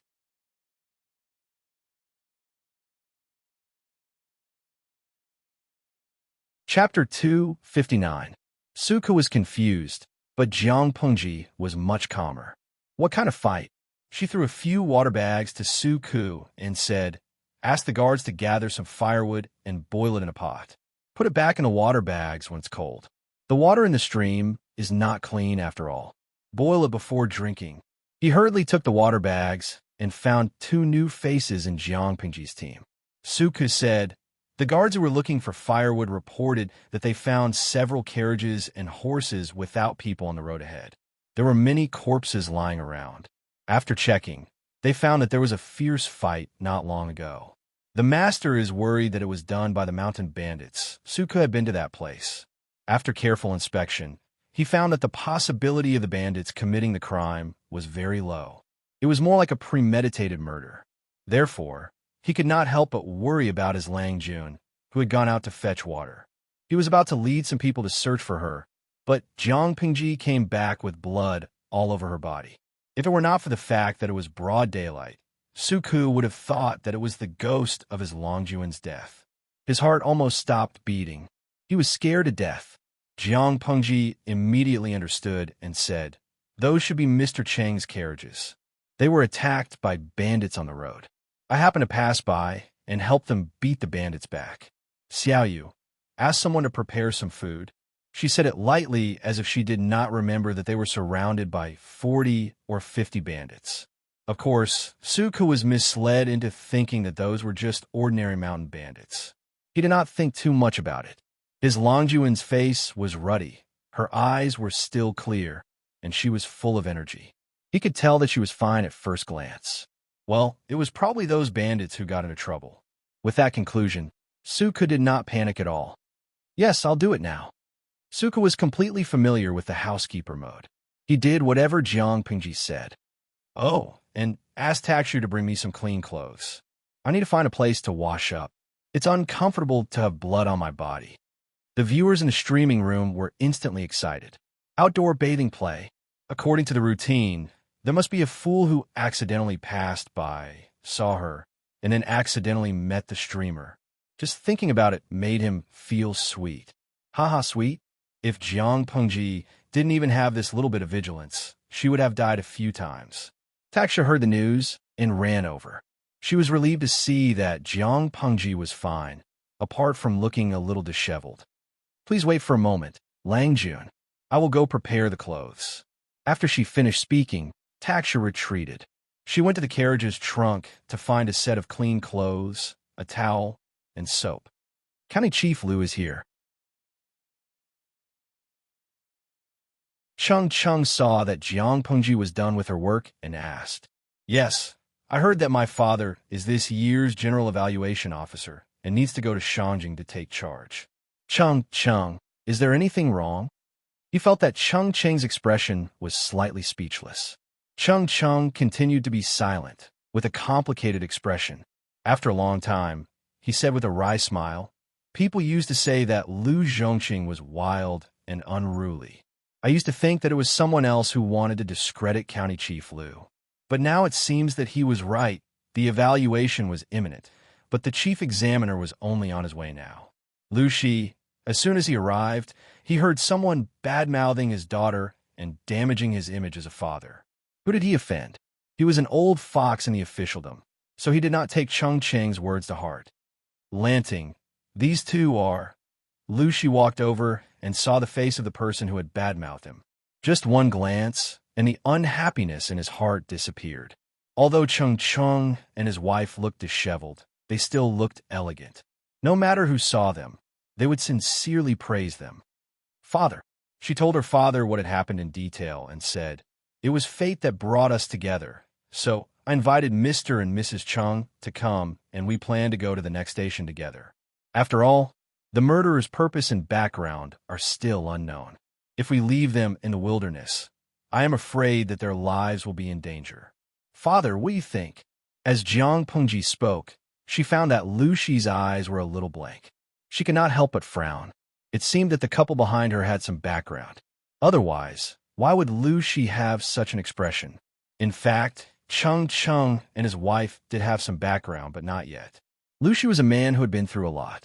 He had met Feng Jin, Su Ku, and Qi Guanrang. Chung was no exception. "Oh, it's Chung Wenfu. Nice to meet you." Liu Shi knew Chung and called him by his name. Chung Cheng's face became serious. They were talking to each other, but their eyes were looking at each other. Before this, they had never met each other, but through a few mutual friends, they more or less had some understanding of each other. Now that they saw each other in person, they naturally couldn't wait to size each other up and see if they were really as outstanding as others said. Chung was thinking about this, but Liu Shi had other considerations. Because of his daughter and wife, Liu Shi knew some secrets that were not known to others, and one of them was Cheng Cheng. Today, Cheng Cheng was just an unknown county official, living a leisurely life with his wife. Not to mention the outside world, even in the Cheng family, Cheng Cheng did not have much of a presence. He was low-key and humble, so he was not well known. Except for a small number of friends who knew his background, outsiders thought that Cheng Cheng was just an idle person with no ambition. That was what Lu Shi knew, and the other part was from his wife. Cheng Cheng was the first historian who presided over the compilation of the history of the 16 kingdoms, the Xia dynasty, and the Jiang dynasty for the first 60 years. He spent 35 years restoring countless cultural relics and ancient books. He created a new chapter in the history books. He became the imperial censor and was posthumously awarded the title after his death. More importantly, according to Amin's rather resentful description, this capable person, with the support of Jiang dynasty's first ancestor, Emperor Chun, Jiang Pengji, took the lead in formulating a relatively complete examination system for selecting students. She determined many compulsory subjects for students. Lu Shi did not know why his wife was so resentful, but he thought about it when he was young and hated studying. He hated this kind of teacher who would press his head down and force him to recite. Despite her resentment, Gu Min had a very high opinion of this historian. Although Jiang dynasty's founding emperor was the first emperor, she had a bad reputation because of her status as a woman and her ruthless methods when fighting for the throne. Only Cheng Cheng insisted on upholding the integrity of a historian. Black is black, white is white. His description of Emperor Chun was detailed and objective, and he never hid his praise. He even wrote a book to refute other groundless slander.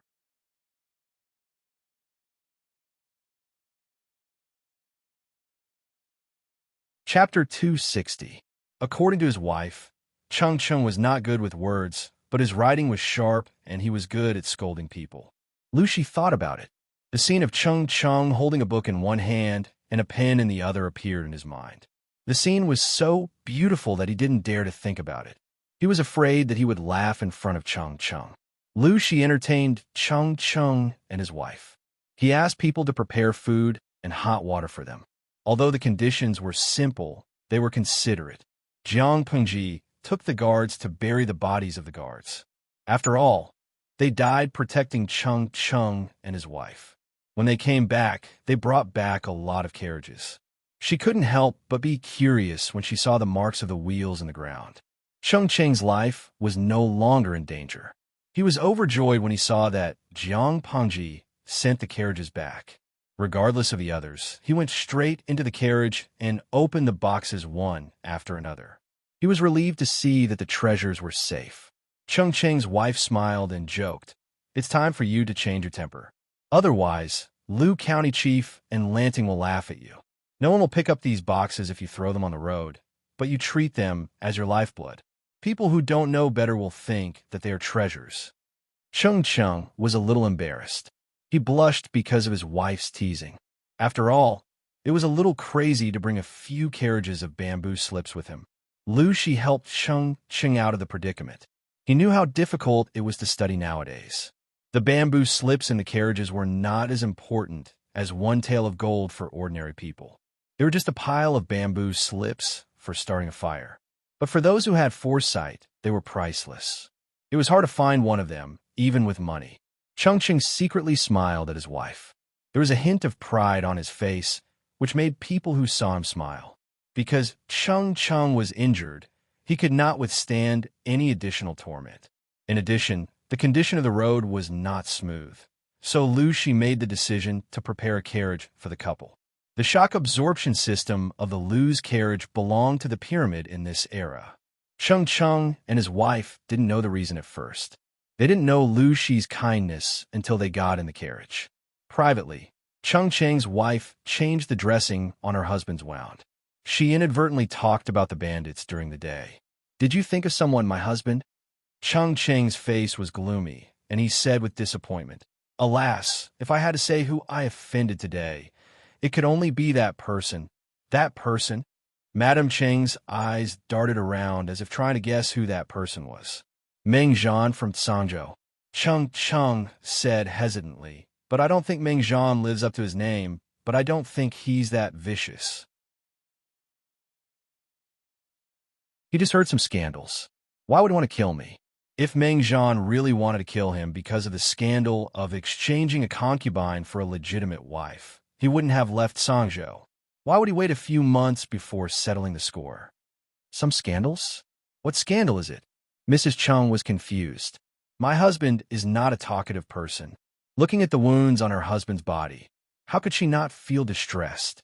If she knew who was behind this, she would definitely not let them off easily. Didn't Meng Zhan lose his second son a while ago? On the surface, it is said that he is the son of his first wife, but in reality, he might be the son of a concubine. Chung did not hide anything from his wife. If it weren't for what happened today, he wouldn't have told anyone about it.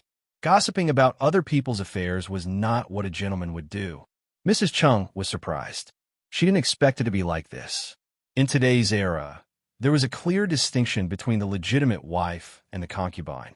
Messing up the legitimate wife and the concubine could be said to be a minor offense, or even a minor offense could be said to have violated the law. The whole family would be despised and would never be able to lift their heads again. For a noble family like the Mengs, the higher the status, the more attention they would receive. Naturally, the consequences would be more serious if the scandal was exposed. It seemed that it was not impossible for Meng Zhan to hire a killer. However, Mrs. Chung had the same opinion as Chung. She thought the possibility of Meng Zhan being the killer was very low. Think about it. Maybe it was someone else. Chung let out a long sigh. He racked his brains, but still couldn't figure it out. He had to put it aside for now. They had planned to separate at the nearest station, but Chung and Liu Shi had a similar temperament. They chatted happily. Under Liu Shi's enthusiastic invitation, the two families decided to go on the road together. It was a win-win situation, and it also saved Chung and his wife some embarrassment. If they sent a letter to their family at the station, it would take at least a month for the family to send someone over. Lanting, are you interested in these books? Although they were on the road and the conditions were simple, Chung Cheng's injury had been healed after a period of rest. The 6 Arts of a Gentleman was a compulsory course for scholars. Chung naturally knew how to ride and shoot. After his injury was healed, he didn't want to stay in the carriage anymore, so he decided to ride a horse to get some fresh air. He found Jiang Pengji was staring at his bookcase, so he couldn't help but ask. Yes, I found that Uncle Chung has more books than my father's study. In that era, the books were basically in the hands of the noble families. The richer the family was, the more books they had. According to her understanding, Chung was not a direct descendant of the Chung family, but the tens of thousands of books in the carriage all belonged to him. She couldn't help but gasp in admiration. She didn't know where Chung had gotten so many books. If possible, Jiang Pengji would like to make a copy. Books were an important way to pass on human wisdom. They were indispensable if civilization wanted to move forward. Of course, if they wanted to break the monopoly of civilization by the noble families, they were more than enough. Chung didn't know what Jiang Pengji was thinking. He couldn't help but feel proud when he heard what she said. He wasn't bragging. Even the noble families with thousands of years of history might not have some of the books in a box. A small portion of these books are from my family's collection, and the rest are the remnant pages of ancient books that I've collected. Occasionally, when I hear that some houses have rare ancient books, I'll shamelessly visit them. At this point, Chung Cheng's words became a little more vague. From this, it could be seen that the shamelessly visit he mentioned might be the kind that came uninvited. Over time, I've accumulated so many. Chung Cheng's wife often complained about her husband. She said that she was not the legal wife, but a concubine. The books in the box were Chung Cheng's legal wife. Although it was a joke, it showed how much Chung liked the books.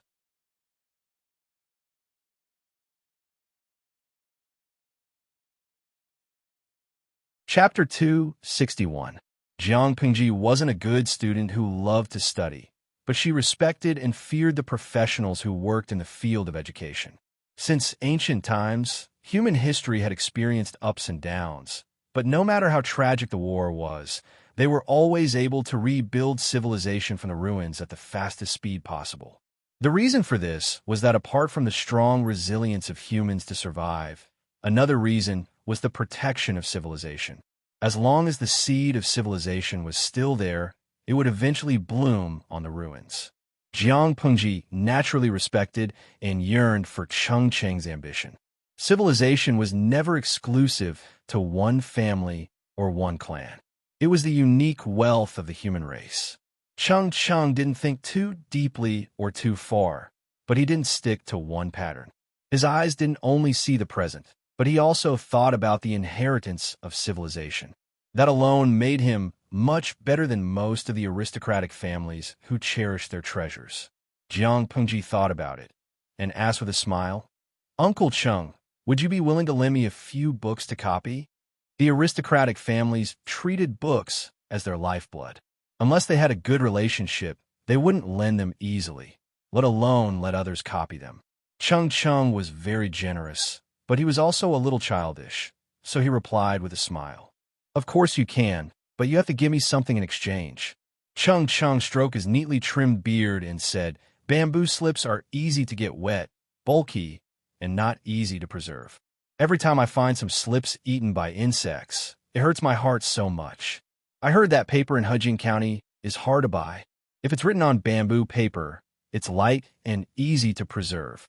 I heard that the workshop is your mother's dowry." Cheng Cheng's wife, who was sitting in a carriage, was so angry that she almost broke her teeth when she heard her husband's nonsense.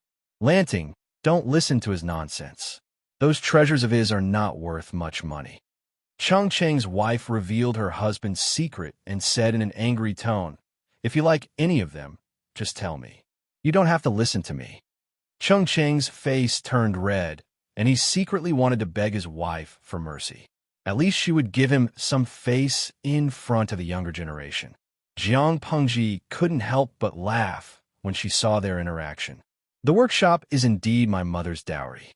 It produces a limited amount of paper every year, and most of them are ordered to other families. If Uncle Cheng likes it, this nephew will ask the housekeeper to save a few knives for you and send them to your mansion." Hearing her words, Cheng Cheng's expression couldn't help but turn solemn as he hurriedly explained, "Lanting, this is a misunderstanding. No matter how frivolous I am, I still have to maintain my dignity.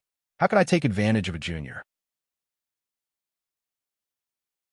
Uncle's original intention was that if you took these books back and copied them, you could also make a copy for Uncle. The cost of paper and ink would be calculated according to the market price. There are more and more books, and Uncle is getting older and older. I don't know how long he can take care of them. Not to mention that bamboo slips were heavy, they were also very difficult to preserve. They had very high requirements for the environment in which they were stored. Otherwise, they would go moldy or be eaten by insects. Among these tens of thousands of bamboo slips, almost every one of them had been rebound. The reason was that they were damp and moldy, and the writing was illegible. When copying, it was inevitable to make mistakes or missing words. In order to ensure that the content of the book was good, he had to go back and forth several times, and then let his sons help him proofread it. After confirming that there were no mistakes, he would recompile it. The project was very time-consuming. Ever since the introduction of bamboo paper, he had thought of replacing the bamboo slips with paper. However, the scale of the paper-making workshop was slow to expand. The paper produced every year was almost monopolized by a few gentry families, so he couldn't order any.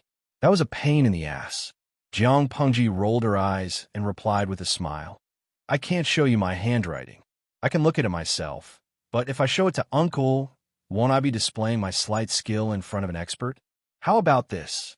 I will provide the ink, paper, and inkstone, and Uncle will make an extra copy for me. The ink, paper, and inkstone will be provided free of charge. Just treat it as a gift for Uncle." Cheng Cheng was speechless. He almost couldn't wrap his head around what she was saying. Before Jiang Pengji could finish her words, a sachet flew toward her head. She raised her hand and grabbed it to avoid being hit. "How dare you? Uncle Cheng is such a person. How can he make such a joke?" Lucy's face was cold. He was the one who threw the sachet. Cheng Cheng quickly stopped and teased Lu Shi. Zhongqing, why are you angry? Are you angry that your son made a bad deal? Even though Cheng Cheng didn't care much about business, he knew how expensive the bamboo paper in Hejin County was. In order to finish copying those tens of thousands of bamboo slips, the amount of bamboo paper needed was not a small amount. Of course, many of the bamboo slips were unique copies, so their value was not low. Lu Shi said, Wenfu, you misunderstood me. Bamboo paper is expensive outside, but it doesn't cost a lot to use it. This kid is stupid today. He wants to exchange some paper for Wenfu's book collection. I've never seen or heard of such a black-hearted businessman. Cheng Cheng laughed and said to Jiang Pengji, like father, like son. You have the style of your father. Lu Shi was speechless. He believed that Cheng Cheng was good at scolding people. He had just called Jiang Pengji a black-hearted profiteer, and Cheng Cheng had turned around and mocked him. Wait, who is the father and daughter here? Seeing that Cheng Cheng and his daughter were on the same side, Lu Shi suddenly felt that he was in a bad situation. He was so tired. Cheng Cheng agreed readily to Jiang Pengji's half-joking words. Okay, nephew. As long as you give me enough bamboo paper, I'll send you a copy when I'm done. It's worth it. Jiang Pengji blushed and felt a little embarrassed. Bamboo paper was extremely expensive to outsiders, but her family knew that it was worthless. Using such a small amount of paper to exchange for tens of thousands of precious books, this business could not be more profitable. Even Jiang Pengji felt that she was somewhat shameless, but Cheng Cheng accepted it so generously, without the slightest hint of displeasure, which made her feel a lot of emotions. In fact, Cheng Cheng also felt a little embarrassed. He felt that he had taken advantage of the younger generation. He was not a selfish person. He treasured the books very much, but if someone wanted to borrow them and copy them, he would gladly agree. With just one more copy, they would be able to exchange for countless precious bamboo papers. In the future, they wouldn't have to worry about the preservation of their books. Thus, they would be able to solve their worries. It seemed that both sides had suffered a loss, but in fact, from another perspective, they had both benefited. In other words, the value of some things couldn't be measured by gold or silver. Thank you, Uncle. I'll cherish it.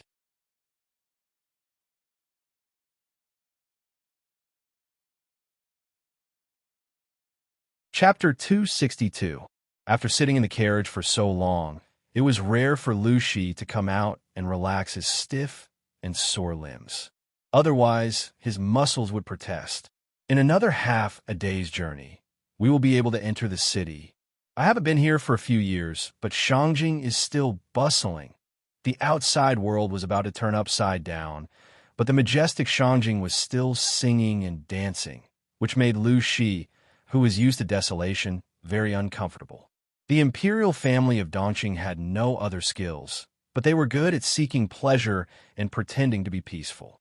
With such a weak and incompetent imperial family, it was no wonder that the Shangyang Palace could not be protected and was burned to the ground. Lu Shi's head hurt when he thought of the mastermind who burned down Shangyang Palace and massacred the imperial family. The mastermind was none other than Qiguan Rang, Prince Shouchang's advisor. Yes, he heard it right. It was that Qiguan Rang, a counselor of low birth, a treacherous character, ruthless methods, and a counselor whose loyalty had all been fed to dogs. Gumin didn't know much about history. Most of what she knew was from TV dramas, so she only remembered 3 things about Qiguan Rang. First, he burned down Shangyang Palace and killed the men of Dongqing's imperial family. Second, he caused the Empress to lose 3 cities in a row. Third, he set up a trap in the prison and caused the former master's good situation to collapse instantly. He lost everything and surrendered to the Empress on the day the city opened. When everyone was pleading for mercy for their former master, hoping that the Empress would spare the life of the former master, Prince Changsho, and just imprison him. This would also show off her benevolence. The Empress asked for Qiguan Rang's opinion, but he actually insisted on beheading him and eliminating the root of the problem. He even said a very famous sentence: "A good bird chooses a tree to nest in, and a virtuous minister chooses a master to serve." Since he betrayed me, Why should I care about him? Listening to him, it was as if he had been cheated on by Prince Changsho. Others would at most whine when they were cheated on, but Qiguan Rang directly killed the old master's family. Although he didn't know why Qiguan Rang knew his daughter early, it was still a good thing. Without the help of Qiguan Rang, the timid and hesitant Prince Changsho wouldn't be able to do anything. When the sun was high in the sky, they finally saw the towering city wall. Lu Shi was lost in his thoughts. Chung, who was riding parallel to him, used his hands to cover his eyes. Suddenly, he let out a sound of surprise and smiled faintly. Did you see someone familiar? Lu Shi followed Chung Cheng's line of sight. In the distance, there was a luxurious carriage with a thin gauze draped over it. A blurry figure was sitting inside. Around the carriage stood hundreds of armored guards with long spears in their hands. In addition, there were a few young men dressed in Confucian robes with their hair crowns hanging high above their heads. Looking at the bows and quiver on the backs of the horses, it was not difficult to guess what these people were going to do next. It was likely that the noble sons of Shangjing were taking them to participate in the hunt, taking the opportunity to exchange feelings. With the assessment around the corner, this kind of activity was always particularly frequent. They seemed to be going on an outing to participate in some kind of gathering. Should Fu go and say hello? Chung thought for a moment, then shook his head. There's no hurry. Let's go into the city first. Considering the situation in Shangjing, Lu Shi asked the motorcade to move to the side to avoid colliding with people and causing unnecessary trouble.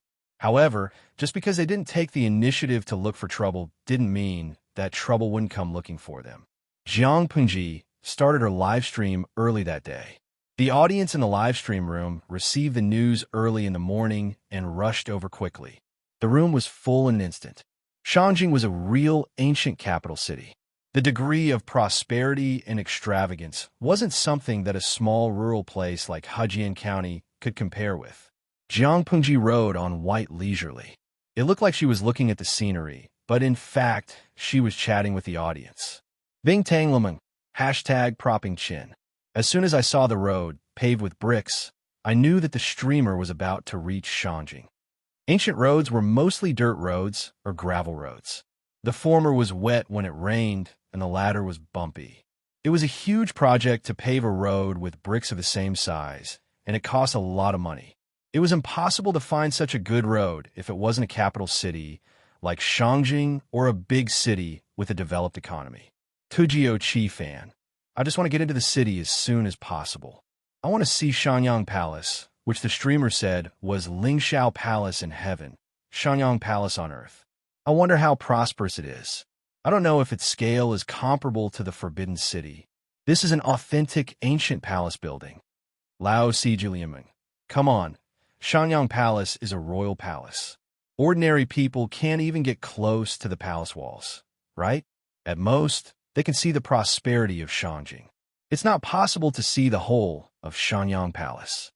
Host V. When the world is in my hands, you can see wherever you want. As soon as the words came out, the whole streaming room exploded. Streamer Zheng Shangwo. 666. Do you feel the happiness of being spoiled by the domineering streamer?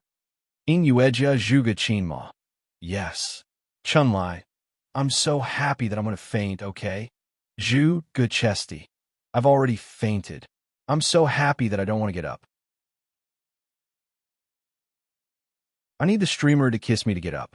DeWong sends will Lai Ponshin. That's really exciting. Streamer, do you still need fangirls to warm your bed? Nai Yida. Go away, you little demons. The streamer is obviously talking to me. Unruly people. With the audience in the streaming room joking around, the journey wasn't boring. It was even a little interesting. Jiang Pengji didn't have a good impression of streaming, but she liked some cute little angels in the streaming room. Just as the corners of her lips curled up into a faint smile, the feeling of being spied on suddenly entered her brain, which made her smile disappear. Without thinking, Jiang Pengji quickly pulled out the longbow that was placed on the back of the horse. She quickly put an arrow on the bowstring and drew the bow to a full moon. Pa! The noise made Lu Shi, who was in front of her, come to his senses. He turned his head and saw an arrow explode in the air. The remains fell to the ground. His daughter had not finished drawing the bow. Her expression was cold, and her dark eyes were filled with murderous intent. Lucy was about to speak. Lon, he saw his daughter draw the bow even faster. Before he finished speaking, an arrow had left the bowstring at the speed of lightning. Trash! Jiang Pengji looked coldly at the guy who was still smiling. His hair was blown away by the arrow. He looked panicked and lost. Although the other party didn't have murderous intent, it was full of malice to embarrass her. Since that was the case, she would give him a taste of his own medicine. Who asked that trash to have such a cheap hand? With a duong sound, the arrow steadily shot into the horizontal bar of the shaft of the carriage. The move alarmed the armored guards, and they all looked as if they were facing a formidable enemy. Lucy was surprised at first, but when he saw the arrow explode in the air after being shot by his daughter, he felt a lingering fear in his heart. He was furious. Chung Chung was a beat slower to react. His face suddenly turned pale. They didn't know the target of the arrow. They only knew that it was aimed at Jiang Pengji, so they subconsciously thought that the arrow was meant to kill her. You're tuning into the Romance Rendezvous YouTube channel. We're so grateful for your support, and don't forget to subscribe to join us on this incredible journey through captivating stories. Your generosity through donations truly makes a world of difference, as it's the primary source of revenue that allows me to expand and enhance this channel for you. Thank you from the bottom of my heart for being a part of this adventure.